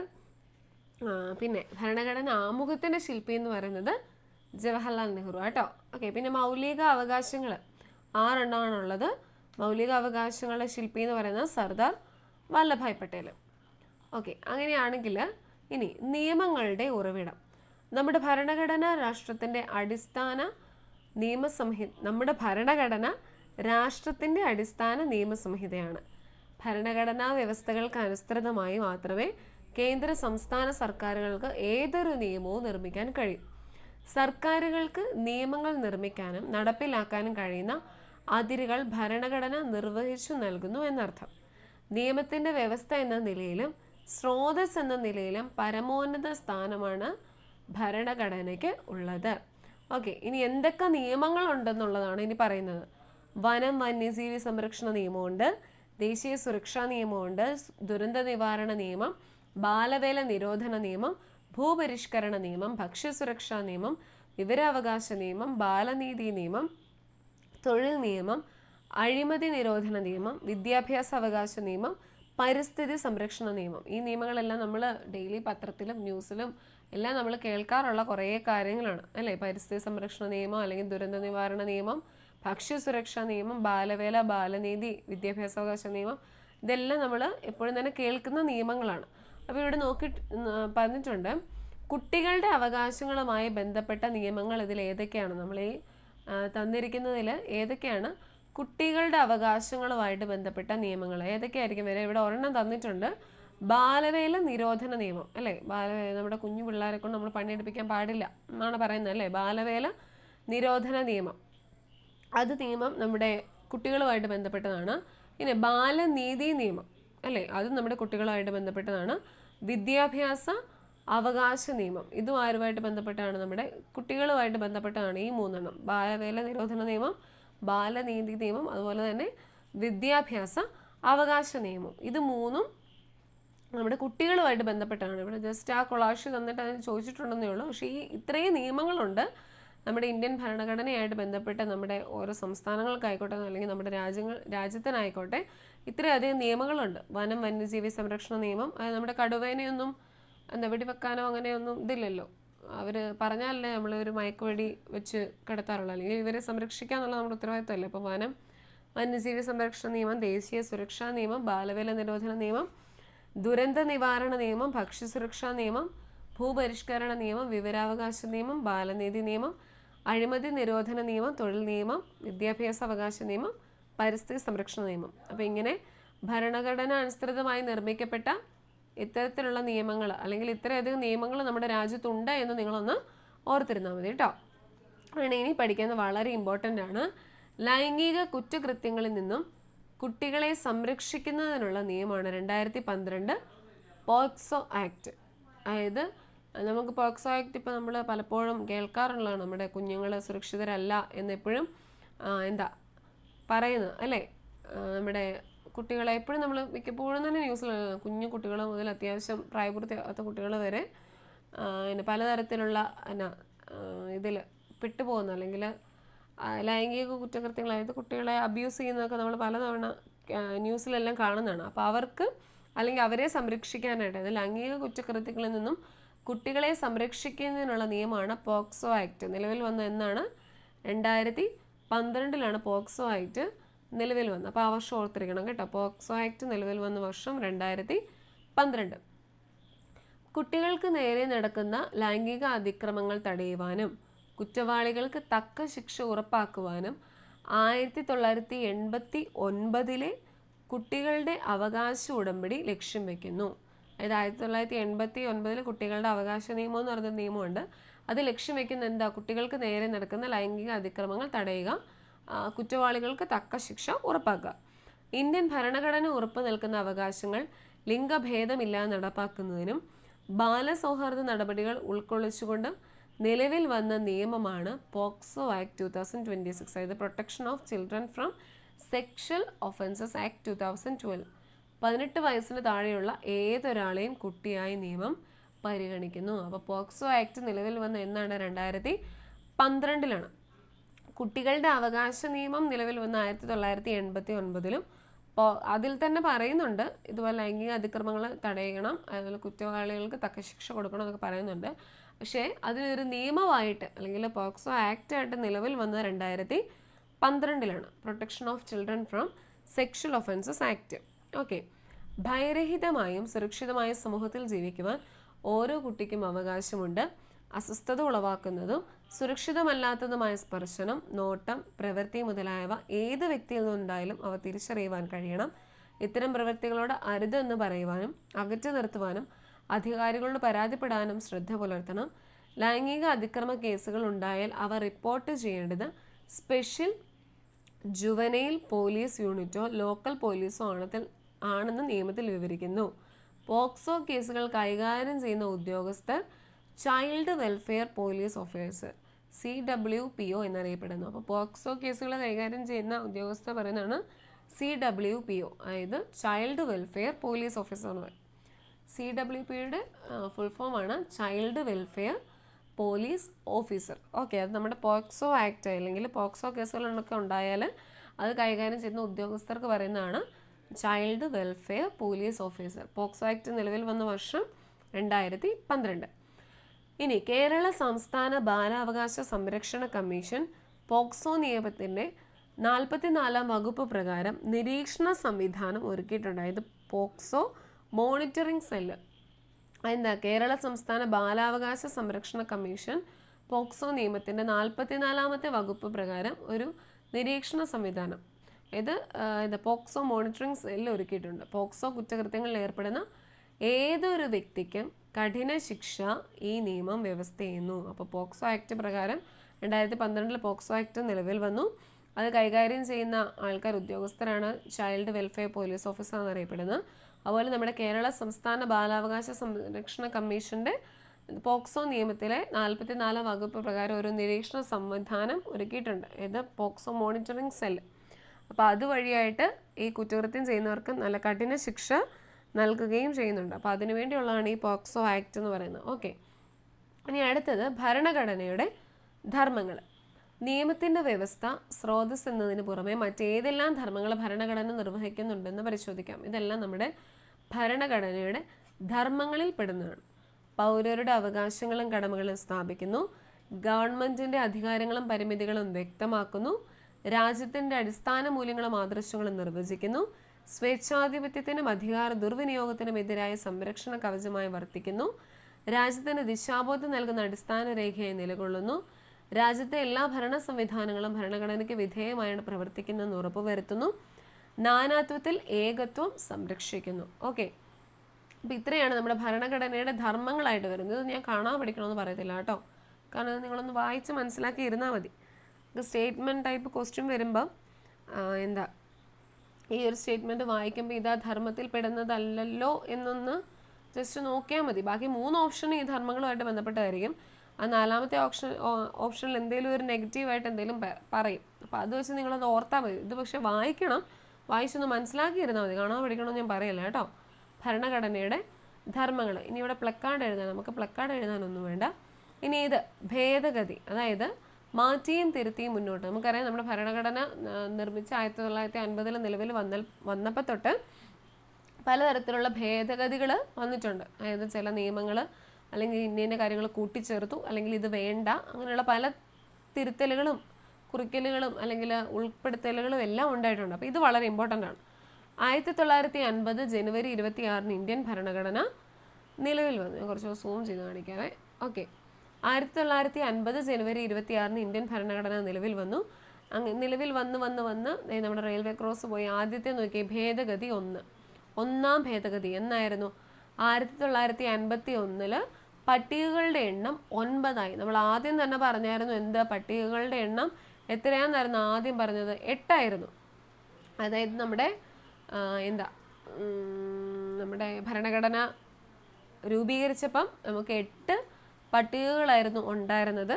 അനുച്ഛേദങ്ങൾ എന്നൊക്കെ പറഞ്ഞുകൊണ്ട് നമ്മൾ പറഞ്ഞില്ലായിരുന്നോ? അപ്പോൾ 8 പട്ടികകളാണ് ഉണ്ടായിരുന്നത്. അത് 9ആയി എന്ന് പിറ്റത്തെ വർഷം തന്നെ 1951 പട്ടികകളുടെ എണ്ണം 9ആയി മാറി. ഇനി അങ്ങനെ മാറി 42ാമത്തെ ഭേദഗതി ആയപ്പം, അതായത് 1ാമത്തെ ഭേദഗതി കഴിഞ്ഞ് നേരെ 42 എന്നല്ല, ഒരു ഭേദഗതി കഴിഞ്ഞ് 2 ഉണ്ട്, 3 ഉണ്ട്, 4 ഉണ്ട്, അങ്ങനെ 5, 6 കഴിഞ്ഞ് 40, 41, 42, അതായത് 1976 42ാമത്തെ ഭേദഗതി പ്രകാരമാണ് മതേതരത്വം, സോഷ്യലിസം, അഖണ്ഡത എന്നിവ കൂട്ടിച്ചേർത്തു. ഇത് മതേതരത്വം, സോഷ്യലിസം, അഖണ്ഡത എന്നിവ കൂട്ടിച്ചേർത്ത് ഏത് ഭേദഗതി പ്രകാരമാണ്? നമ്മുടെ 42ാം ഭേദഗതി പ്രകാരമാണ്. ഇനി അത് കഴിഞ്ഞ് 43 കഴിഞ്ഞത് 44ാമത്തെ ഭേദഗതി വന്നത് 1978. സ്വത്തവകാശം മൗലിക അവകാശമല്ലാതെയായി. അതായത് സ്വത്തവകാശം നമ്മുടെ മൗലിക അവകാശങ്ങളിൽ ഉൾപ്പെട്ടിരുന്നതായിരുന്നു. നമ്മൾ മൗലിക അവകാശങ്ങൾ 6 എണ്ണം പറഞ്ഞ് എഴുതിയില്ലേ, അതിൽ ഒരെണ്ണമായിരുന്നു സ്വത്തവകാശം, നമ്മുടെ മൗലിക അവകാശത്തിൽ പെട്ടതായിരുന്നു. പക്ഷെ അത് 1978 മാറ്റി മൗലിക അവകാശം അല്ലാതായി. അപ്പോൾ സ്വത്തവകാശം ഇപ്പോൾ മൗലിക അവകാശങ്ങളുടെ ഗണത്തിൽ പെടുന്നില്ല. അപ്പം മൊത്തം ഇപ്പം ആകെ 6 എണ്ണം മാത്രമേ ഉള്ളൂ. അപ്പോൾ അതിനെ മാറ്റിയത് എന്താണ്? 1978 44-ാം ഭേദഗതി പ്രകാരമാണ് നമ്മുടെ സ്വത്തവകാശം മൗലിക അവകാശം അല്ലാതായിട്ട് മാറിയത്. ഇനി അത് കഴിഞ്ഞിട്ട് പിന്നും 45, 46 അങ്ങനെ മാറി മാറി ഭേദഗതി 73-74 അത് 1992 പഞ്ചായത്തി രാജ് നഗരപാലിക നിയമം, അതായത് ഭേദഗതിയിൽ ഉൾപ്പെടുത്തിയതാണ്. ഭേദഗതി 73-74 1992 അത് മാറ്റിയത്. പഞ്ചായത്തി രാജ് നഗരപാലിക നിയമം ഉൾപ്പെടുത്തി. ഇനി ഭേദഗതി 74 കഴിഞ്ഞ് പിന്നെ വരുന്നതാണ് നമ്മുടെ 86-ാമത്തെ ഭേദഗതി എന്ന 2002 വിദ്യാഭ്യാസ മൗലിക അവകാശമായി. നമ്മൾ മൗലിക അവകാശങ്ങളുടെ കൂടെ പറഞ്ഞായിരുന്നു സാംസ്കാരികവും വിദ്യാഭ്യാസപരവുമായ അവകാശവും നമ്മൾ പറഞ്ഞായിരുന്നു, 5ാമത്തെ മൗലിക അവകാശം. അപ്പോൾ അത് ഉൾപ്പെടുത്തിയത് എന്നാ? നമ്മുടെ 2002 ഏത് ഭേദഗതി പ്രകാരം? 86-ാമത്തെ ഭേദഗതി പ്രകാരമാണ് വിദ്യാഭ്യാസം മൗലിക അവകാശമായിട്ട് നമ്മുടെ ഭരണഘടനയിൽ ഉൾപ്പെടുത്തിയത്. അത് 2002 കേട്ടോ. ഇനി അങ്ങനെ പോയി ഇവരൊക്കെ നമ്മുടെ അംബേദ്കറും നെഹ്റുവും വല്ലഭായ് പട്ടേലും അങ്ങനെ കുറേ പേരിങ്ങനെ പോകുന്നുണ്ടോ? അവർ പോയി മാറ്റം വരുത്തുകയും ഇനി അവരിങ്ങോട്ട് വന്നിട്ടില്ല കേട്ടോ. ഇതിപ്പം 2016 ആയി. 2016 101-ാമത്തെ ഭേദഗതി 101 ചരക്ക് സേവന നികുതി, അതായത് നമ്മുടെ GST. നമുക്കറിയാം നമ്മുടെ ഇപ്പോഴത്തെ GST ഭേദഗതി ഏത് ഭരണഘടനയിൽ ഉൾപ്പെടുത്തിയത് ചരക്ക് 2016 ഭേദഗതി 101 പ്രകാരമാണ് GST നമ്മുടെ ഭരണഘടനയിൽ ഉൾപ്പെടുത്തിയത്. അപ്പോൾ ഇവിടെ വരെ, അതായത് 1950 നിലവിൽ വന്നു. ഭേദഗതി 1 മുതൽ 1951 ഭേദഗതി 1, പിന്നെ ഭേദഗതി 42-76 ഭേദഗതി 44-78, പിന്നെ 73-74 ഭേദഗതി 92, പിന്നെ 2002, പിന്നെ 2016 101 ഭേദഗതി. 2016 വരെ 101 ഭേദഗതി ഉണ്ട് നമുക്കിപ്പം. അതായത് ഇപ്പം നിലവിൽ, അതായത് പുതിയ ഭേദഗതി അല്ലെങ്കിൽ ഏറ്റവും അവസാനത്തെ ഭേദഗതി എന്ന് പറയുന്നത്, ഞാനത് നിങ്ങൾക്കത് ഗ്രൂപ്പിലേക്ക് ഇട്ട് തരാം കേട്ടോ. നമ്മുടെ ഏറ്റവും അവസാനത്തെ ഭേദഗതി എന്ന് പറയുന്നത് 106-ാമത്തെ ഭേദഗതി നിയമം. അതെന്താണെന്ന് പറയുന്നുള്ളത് ഞാൻ ഗ്രൂപ്പിലേക്ക് ഇട്ട് തന്നേക്കാം. എന്നാലും ഞാൻ പറഞ്ഞേക്കാം, 106-ാമത്തെ ഭേദഗതി കേട്ടോ, ഏറ്റവും അവസാനത്തെ ഭരണഘടനാ ഭേദഗതി. അതിപ്പോൾ നിലവിൽ വന്നിരിക്കുന്നത് 2023 ആ ഭേദഗതി മാറ്റം വന്നിരിക്കുന്നത്. അപ്പോൾ 2021 വരെ ശരിക്കും 105 ഭേദഗതികൾ സംഭവിച്ചിട്ടുണ്ട്. 2021 വരെ 105 ഭേദഗതികൾ നമ്മുടെ ഭരണഘടനയിൽ ഉൾപ്പെടുത്തിയിട്ടുണ്ട്. മാറ്റിയും തിരുത്തിയും, ചിലത് കൂട്ടിച്ചേർത്തു, ചിലത് വെട്ടിക്കളഞ്ഞു, അങ്ങനെയൊക്കെ 105 ഭേദഗതികൾ നടന്നിട്ടുണ്ട്. 106-ാമത്തെ ഭേദഗതിയാണ് നമ്മുടെ 2023 നടന്നിരിക്കുന്നത് 106-ാമത്തെ ഭേദഗതി. അത് കഴിഞ്ഞ് ഇതുവരെ ഭേദഗതി ഒന്നും വന്നിട്ടില്ല. അപ്പോൾ 106-ാമത്തെ ഭേദഗതി എന്ന് പറയുന്നത് 2023 അവിടെ പറഞ്ഞിരിക്കുന്ന കാര്യം ഞാൻ ജസ്റ്റ് പറയാം. ഞാനത് ഗ്രൂപ്പിലിട്ട് തന്നേക്കാം. അതായത് ലോകസഭയിലും സംസ്ഥാന നിയമസഭകളിലും ദേശീയ തലസ്ഥാന പ്രദേശമായ ഡൽഹിയിലെ നിയമസഭയിലും പട്ടികജാതി പട്ടികവർഗ വിഭാഗങ്ങൾക്കായി സംവരണം ചെയ്തിട്ടുള്ള സീറ്റുകൾ ഉൾപ്പെടെ 1/3 സീറ്റുകൾ സ്ത്രീകൾക്കായി സംവരണം ചെയ്യുന്ന വനിതാ സംവരണ ബില്ലായിരുന്നു ഇത്. അപ്പോൾ ഈ 106-ാമത്തെ ഭേദഗതി എന്ന് പറഞ്ഞാൽ നമ്മുടെ സ്ത്രീകൾക്ക് കുറച്ചുകൂടെ പ്രാമുഖ്യം നൽകിക്കൊണ്ട് അവർക്കൂടെ സീറ്റ് ഉൾപ്പെടുത്തിക്കൊണ്ടുള്ള ബില്ല്. അതായത് ലോകസഭയിലും സംസ്ഥാന നിയമസഭകളിലും ദേശീയ തലസ്ഥാന പ്രദേശമായ ഡൽഹിയിലെ നിയമസഭയിലും പട്ടികജാതി പട്ടികവർഗ വിഭാഗങ്ങൾക്കായി സംവരണം ചെയ്തിട്ടുള്ള സീറ്റുകൾ ഉൾപ്പെടെ, ആ സീറ്റുകൾ ഉൾപ്പെടെയാണ് 1/3 സീറ്റുകൾ സ്ത്രീകൾക്കായി സംവരണം ചെയ്യുന്ന വനിതാ സംവരണ ബില്ലാണ് നമ്മുടെ ഈ 106-ാമത്തെ ഭേദഗതിയിൽ വന്നിരിക്കുക. ഞാനത് ഗ്രൂപ്പിലേക്ക് ഇട്ട് തരാം. ആ സെൻറ്റൻസ് അതേപടി ഞാൻ ഗ്രൂപ്പിലേക്ക് ഇട്ട് തരാം. ഓക്കെ, അപ്പോൾ അതാണ് നമ്മുടെ 106-ാമത്തെ ഭേദഗതി. ഇപ്പോൾ ഈ നിലവിൽ 106 ഭേദഗതികളാണ് നമ്മുടെ ഭരണഘടനയിൽ ഉണ്ടായിട്ടുള്ളത്. അപ്പോൾ അത് 2023 അവസാനത്തെ ഭേദഗതി നടത്തിയിരിക്കുന്നത് കേട്ടോ. അപ്പോൾ അത് ഓർത്തിരിക്കണം, 2023 106-ാമത്തെ ഭേദഗതി. ഇന്ന കാര്യമാണ്, ആ കാര്യം ഞാനത് ഗ്രൂപ്പിലിട്ടേക്കാം. ഓക്കെ, ഇനി കാലാനുസൃതമായി മാറ്റങ്ങൾ വരുത്താവുന്ന ഒന്നാണ് നമ്മുടെ ഭരണഘടന. മാറുന്ന സാമൂഹിക ആവശ്യങ്ങൾ പരിഗണിച്ച് ഭരണഘടനയിൽ മാറ്റങ്ങൾ വരുത്തുന്ന പ്രക്രിയയാണ് ഭരണഘടനാ ഭേദഗതി. എങ്ങനെയെല്ലാം ഭേദഗതികൾ വരുത്താമെന്ന് ഭരണഘടന തന്നെ വിശദീകരിക്കുന്നുണ്ട്. ഈ ഭരണഘടനയിൽ തന്നെ പറഞ്ഞിട്ടുണ്ട് എങ്ങനെയൊക്കെ മാറ്റം വരുത്താം, എങ്ങനെയൊക്കെ കൂട്ടിച്ചേർക്കാം എന്നുള്ള കാര്യങ്ങളെല്ലാം ഈ ഭരണഘടനയിൽ തന്നെ ഉൾപ്പെടുത്തിയിട്ടുണ്ട്. 368 വകുപ്പ് പ്രകാരം ഭരണഘടന ഭേദഗതി ചെയ്യാനുള്ള അധികാരം ആർക്കാണ്?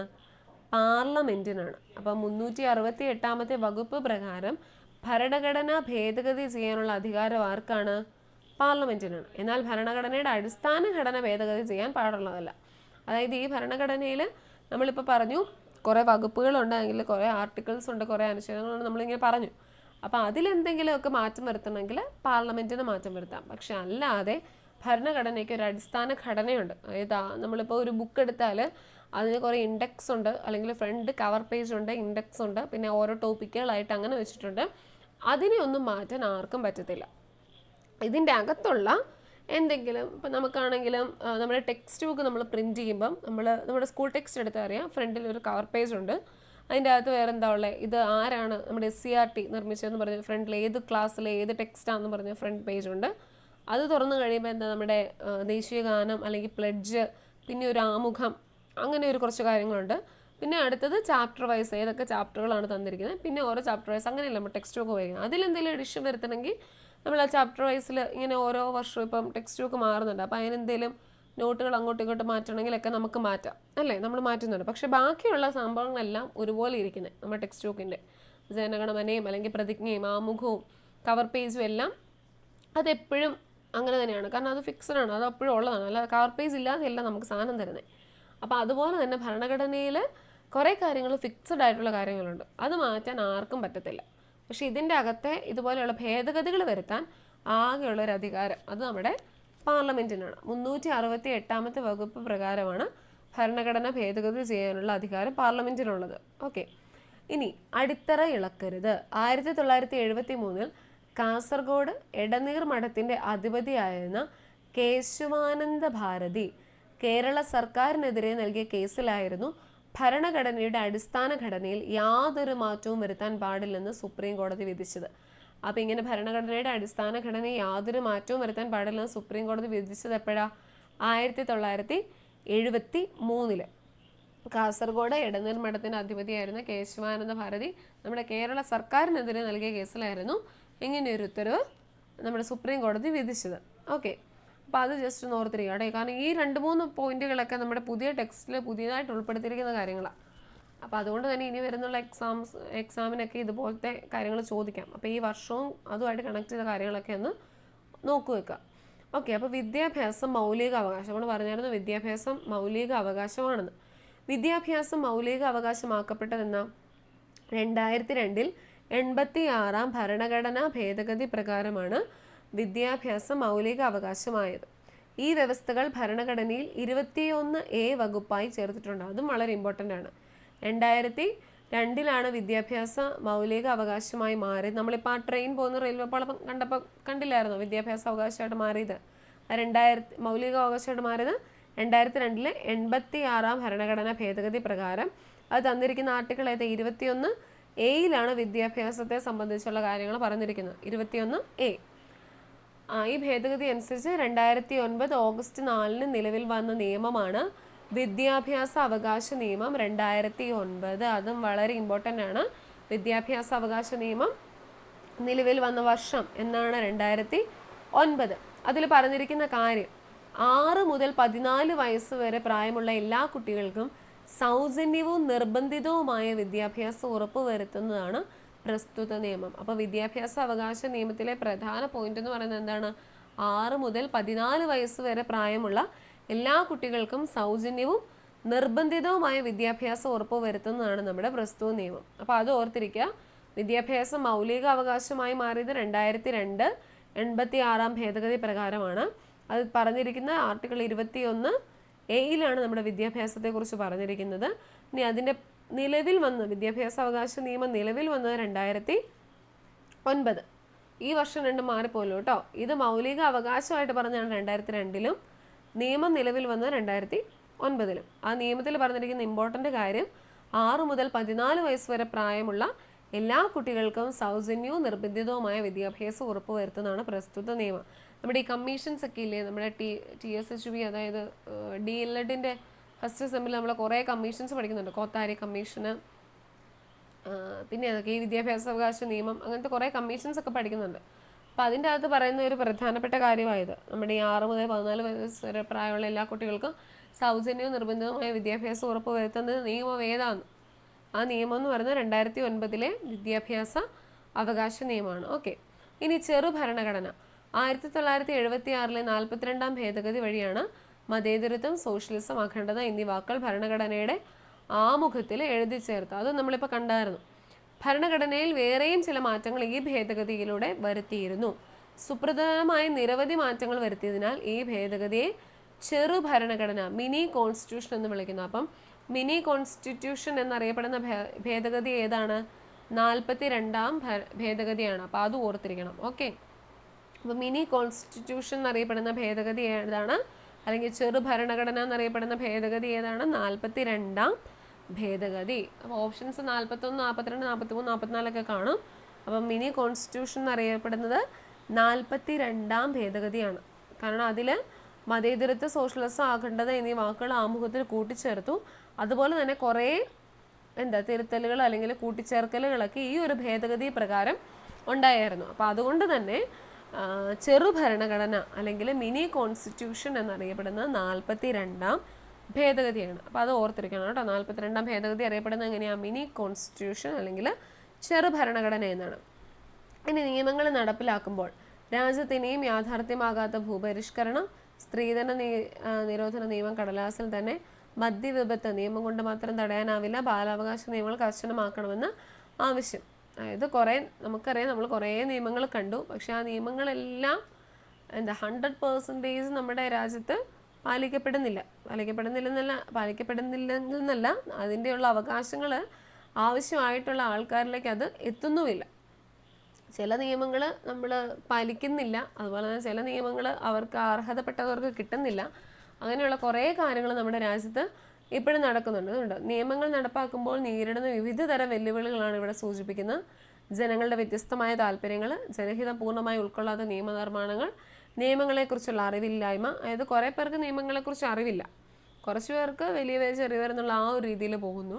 പിന്നെ കുറേ പേര് നമ്മൾ ഓരോരുത്തരും ഓരോ മൈൻഡാണ്, ഓരോ കാഴ്ചപ്പാടുകളാണ്. ഇതൊക്കെ എന്തിനാ എന്നുള്ള രീതിയിൽ പോകുന്നവരുണ്ട്. അപ്പോൾ അതുകൊണ്ട് തന്നെ പല നിയമങ്ങളും നടപ്പിലാക്കാനും പറ്റുന്നില്ല, പല നിയമങ്ങളും അതിൻ്റെ അവകാശങ്ങളൊക്കെ അർഹതപ്പെട്ടവർക്കത് കിട്ടുന്നുമില്ല. അപ്പം അങ്ങനെ കുറേ കാര്യങ്ങൾ നമ്മുടെ രാജ്യത്ത് ഇപ്പോഴും നടക്കുന്നുണ്ട്. വ്യത്യസ്ത താല്പര്യങ്ങളുള്ള സമൂഹങ്ങളാണ് നമ്മുടേത്. എങ്കിലും പൊതു നിയമങ്ങൾ അനുസരിക്കാൻ എല്ലാവരും ഭരണഘടനാപരമായി ബാധ്യസ്ഥരാണ്. പുതിയ നിയമങ്ങൾ രൂപീകരിക്കപ്പെടുമ്പോൾ അവയ്ക്കെതിരെയുള്ള അഭിപ്രായങ്ങളും സമരങ്ങളും ഉയർന്നു വരാൻ സാധ്യതയുണ്ട്. അത് ജനാധിപത്യ സമൂഹത്തിൽ സ്വാഭാവികമാണ്. ഇങ്ങനെ ഉയരുന്ന എതിർപ്പുകളെ ഭരണഘടനാപരമായും ജനാധിപത്യപരവുമായാണ് സമീപിക്കേണ്ടത്. വൈവിധ്യങ്ങളും വൈജാത്യങ്ങളും ഏറെയുള്ള നമ്മുടെ സമൂഹത്തിൽ ഭരണഘടന മുന്നോട്ട് വയ്ക്കുന്ന മൂല്യങ്ങൾ പൗരസമൂഹം ഉൾക്കൊള്ളുന്നതിലൂടെ മാത്രമേ ഇന്ത്യയെ പരമാധികാര, സ്ഥിതി സമത്വ, മതനിരപേക്ഷ ജനാധിപത്യ റിപ്പബ്ലിക്കായി ഉയർത്താൻ കഴിയൂ. അപ്പം ഇത്രയാണ് നമ്മുടെ ഈ ഒരു യൂണിറ്റിൻ്റെ അകത്ത് പറയുന്നത്. കൂടുതലായിട്ട് നമ്മുടെ ഭരണഘടന നിർമ്മാണവുമായിട്ട് ബന്ധപ്പെട്ട കുറേ കാര്യങ്ങൾ നമ്മുടെ ഈ യൂണിറ്റ് പറയുന്നത്. ഭരണഘടന വഴിയും വഴികാട്ടി നമ്മൾ കണ്ടു. ഭരണഘടന രൂപീകരിച്ച അതായത് ആ നിർമ്മാണ സഭ, അതായത് എത്ര നാൾ കൂടിയാണ് നിർമ്മിച്ചത്, അല്ലെങ്കിൽ നമ്മൾ ആ സ്വാതന്ത്ര്യം കിട്ടിക്കഴിഞ്ഞപ്പോൾ തൊട്ട് ഇന്ത്യ റിപ്പബ്ലിക് ആകുന്നതിന് വരെയുള്ള ആ 2.5 വർഷം നമ്മൾ ഏത് ഭരണഘടനയായിരുന്നു പിന്തുടർന്നുകൊണ്ടിരുന്നത്? സ്വാതന്ത്ര്യത്തിന് മുമ്പ് 1-ാം സ്വാതന്ത്ര്യ സമരം എന്ന നടന്ന 1857 നടന്നു. അതിനുശേഷം INC രൂപീകൃതമായി. പിന്നീട് നമുക്ക് സ്വാതന്ത്ര്യം ലഭിച്ചു. പിന്നീട് ഇന്ത്യ റിപ്പബ്ലിക്കായി, ഭരണഘടന നിലവിൽ വന്നു. ഡോക്ടർ BR അംബേദ്കറൊക്കെ ഭരണഘടന ശില്പി എന്നറിയപ്പെടുന്ന അവരുടെയൊക്കെ നേതൃത്വത്തിൽ ഭരണഘടന നിർമ്മിച്ചു. ഇന്ന കാര്യങ്ങൾ അതിൻ്റെ അകത്തുണ്ടായിരുന്നു. ആർട്ടിക്കിൾസ്, പിന്നെ കുറേ ആർട്ടിക്കിൾസ് ഉണ്ട്. അപ്പോൾ ഇന്ന ആർട്ടിക്കിൾ ഇതാണ്, അതൊക്കെ നമ്മുടെ ഈ DLED ഫസ്റ്റ് സെമ്മിൽ നമ്മൾ കുറേ കാര്യങ്ങൾ പറയുന്നുണ്ട് കേട്ടോ. അങ്ങനത്തെ കുറേ ആ ആർട്ടിക്കിൾസിൻ്റെ ഒന്നും നമുക്ക് അധികം വലിയത് വരുന്നില്ല. പക്ഷെ നമ്മുടെ ടെക്സ്റ്റ് ബുക്കിൻ്റെ അകത്തുള്ള ആർട്ടിക്കിൾസ് ഉറപ്പായിട്ടും പഠിക്കണം. നമ്മുടെ 42-ാമത്തെ 21A എന്ന് പറയുന്നത് വിദ്യാഭ്യാസവുമായിട്ട് ബന്ധപ്പെട്ടതാണ്. അപ്പോൾ അത് ഓർത്തിരിക്കണം. പിന്നെ ഈ 42-ാം ഭേദഗതി എന്ന് പറയുന്നത് നമ്മുടെ ചെറു ഭരണഘടന അല്ലെങ്കിൽ മിനി കോൺസ്റ്റിറ്റ്യൂഷൻ എന്ന് പറയും. അതെല്ലാം ഓർത്തിരിക്കണം. പിന്നെ കുറച്ച് ഡേറ്റും കാര്യങ്ങളൊക്കെ ഉള്ളു. അപ്പോൾ അത് നന്നായിട്ട് ഓർത്തിരിക്കാമെന്ന് ഞാൻ പറയുള്ളൂ. പിന്നെ ഈ ഗവൺമെൻറ് ഓഫ് ഇന്ത്യ ആക്ട് നിലവിൽ വന്ന വർഷം 1935 അതാണ് നമ്മുടെ 1947 തൊട്ട് 1950 വരെ നമ്മൾ പിന്തുടർന്നുകൊണ്ടിരുന്നത്. റിപ്പബ്ലിക് ആവുന്നവരെ വരെ നമ്മൾ പിന്തുടർന്നുകൊണ്ടിരുന്ന ഈ ഒരു ആക്ട് ആയിരുന്നു, ഗവൺമെൻറ് ഓഫ് ഇന്ത്യ ആക്ട് ആയിരുന്നു. അത് ഓർത്തിരിക്കണം. പിന്നെ അതിൻ്റെ സവിശേഷതകൾ ജസ്റ്റ് വായിച്ചൊന്ന് മനസ്സിലാക്കി വെക്കാം. പിന്നെ ഇത് വളരെ ഇമ്പോർട്ടൻ്റ് ആണ്. നമ്മുടെ ഭരണഘടനാ നിർമ്മാണ സഭയുടെ സവിശേഷതകൾ. എത്ര നാൾ എടുത്തു എന്നുള്ളത്. 2 വർഷം 11 മാസം 17 ദിവസം ആദ്യ സമ്മേളനം എന്നാണ് ഒപ്പുവെച്ചത്, എന്നാണ് നിലവിൽ വന്നത്, അതിൻ്റെ മുഖ്യശില്പി ആരാണ്? നമ്മുടെ ഡോക്ടർ BR അംബേദ്കർ ആണ്. പിന്നെ ആമുഖത്തിൻ്റെ ശില്പിയാണെങ്കിൽ ജവഹർലാൽ നെഹ്റു, ഭരണഘടനയുടെ ശില്പിയാണെങ്കിൽ നമ്മുടെ BR അംബേദ്കറും. പിന്നെ ഇതാണ് നമ്മൾ മുമ്പേ പറഞ്ഞത്, 22 ഭാഗങ്ങളും 395 അനുച്ഛേദങ്ങളും 8 പട്ടികകളും ഉണ്ടായിരുന്നു എന്നാണ് പറഞ്ഞത്. 1950 വരെ നമ്മൾ നിർമ്മിച്ചപ്പോൾ, ഭരണഘടന നിർമ്മിച്ചപ്പോൾ ഇത്രയും കാര്യങ്ങളൊക്കെ ഉണ്ടായിരുന്നു. പക്ഷെ 1951 തന്നെ ആദ്യത്തെ 1ാമത്തെ ഭേദഗതിയാണ് ഈ 8 എന്നുള്ളത് എന്തായി മാറി? 9 പട്ടികകളായിട്ട് മാറി അല്ലേ? അപ്പോൾ അത് കോർത്തിരിക്കണം. പിന്നെ ഈ ഭരണഘടനാ സവിശേഷതകൾ വളരെ ഇമ്പോർട്ടൻ്റ് ആണ്. ഈ ടോപ്പിക്കുകൾ, അതായത് ഈ ഹെഡിങ്ങുകൾ മാത്രം ഒന്ന് പഠിച്ചു വെക്കുക. പിന്നെ ഈ മൗലിക അവകാശങ്ങൾ 6 ഇല്ലേ, അതും പഠിക്കണം കേട്ടോ. മൗലിക കടമകൾ ഈ 11 ഉള്ളത്. മൗലിക കർത്തവ്യങ്ങൾ എന്ന് പറയുന്നത് 11. ഇത് വളരെ ഇമ്പോർട്ടൻ്റ്. അപ്പോൾ ഇത്രയും കാര്യങ്ങളാണ് ഈ ഒരു യൂണിറ്റിൻ്റെ അകത്തുള്ളത്. നിങ്ങൾക്ക് ഓക്കെയാണ്. നമ്മുടെ പിന്നെ പോക്സോ ആക്ട് 2012, അപ്പോൾ അത് പഠിക്കണം, അതിൻ്റെ വർഷം. ഇത്രയും കാര്യങ്ങളാണ് അപ്പോൾ ഈ ഒരു യൂണിറ്റിൻ്റെ അകത്ത് പറയുന്നത്. ഓക്കെ ആണോ? നിങ്ങൾക്ക് എന്തെങ്കിലും ഡൗട്ടോ എന്തെങ്കിലും ചോദിക്കാനുണ്ടോ? എന്തെങ്കിലും കിട്ടാതെ പോയോ? പിന്നെ നമ്മൾ പറഞ്ഞ ഭരണഘടനാ ഭേദഗതികൾ അവസാനമായിട്ട് വന്നിരിക്കുന്ന 106ാമത്തെ ഭേദഗതിയാണ്. അതിൻ്റെ ഞാൻ ഗ്രൂപ്പിലിട്ട് തരാം കേട്ടോ. 2023 അത് ഭേദഗതി നടന്നതെന്നുള്ളത്. ഓക്കെ, അങ്ങനെയാണെങ്കിൽ നമുക്ക് ഇന്നത്തെ ക്ലാസ് നിർത്തിയാലോ? നിങ്ങൾക്ക് എന്തെങ്കിലും ചോദിക്കാനുണ്ടോ? ഡൗട്ടുണ്ടോ? ഓക്കെ ആണോ? ഹലോ, ഈ എല്ലാവരും പോയി. ഹലോ, ഓക്കെ ആണോ? ഓക്കെ. അങ്ങനെയാണെങ്കിൽ നമുക്ക് ഇന്നത്തെ ക്ലാസ് നിർത്താം കേട്ടോ. എല്ലാവരും പഠിച്ചിട്ടൊക്കെ കിടക്കണേ. Okay, thank you. സിസ്റ്റർ ഇരിക്കണം കേട്ടോ, ഇപ്പം സാറ് വരുവേ. ഓക്കെ, അങ്ങനെയാണെങ്കിൽ എല്ലാവരും പഠിച്ചിട്ട് കിടന്നു. Good night.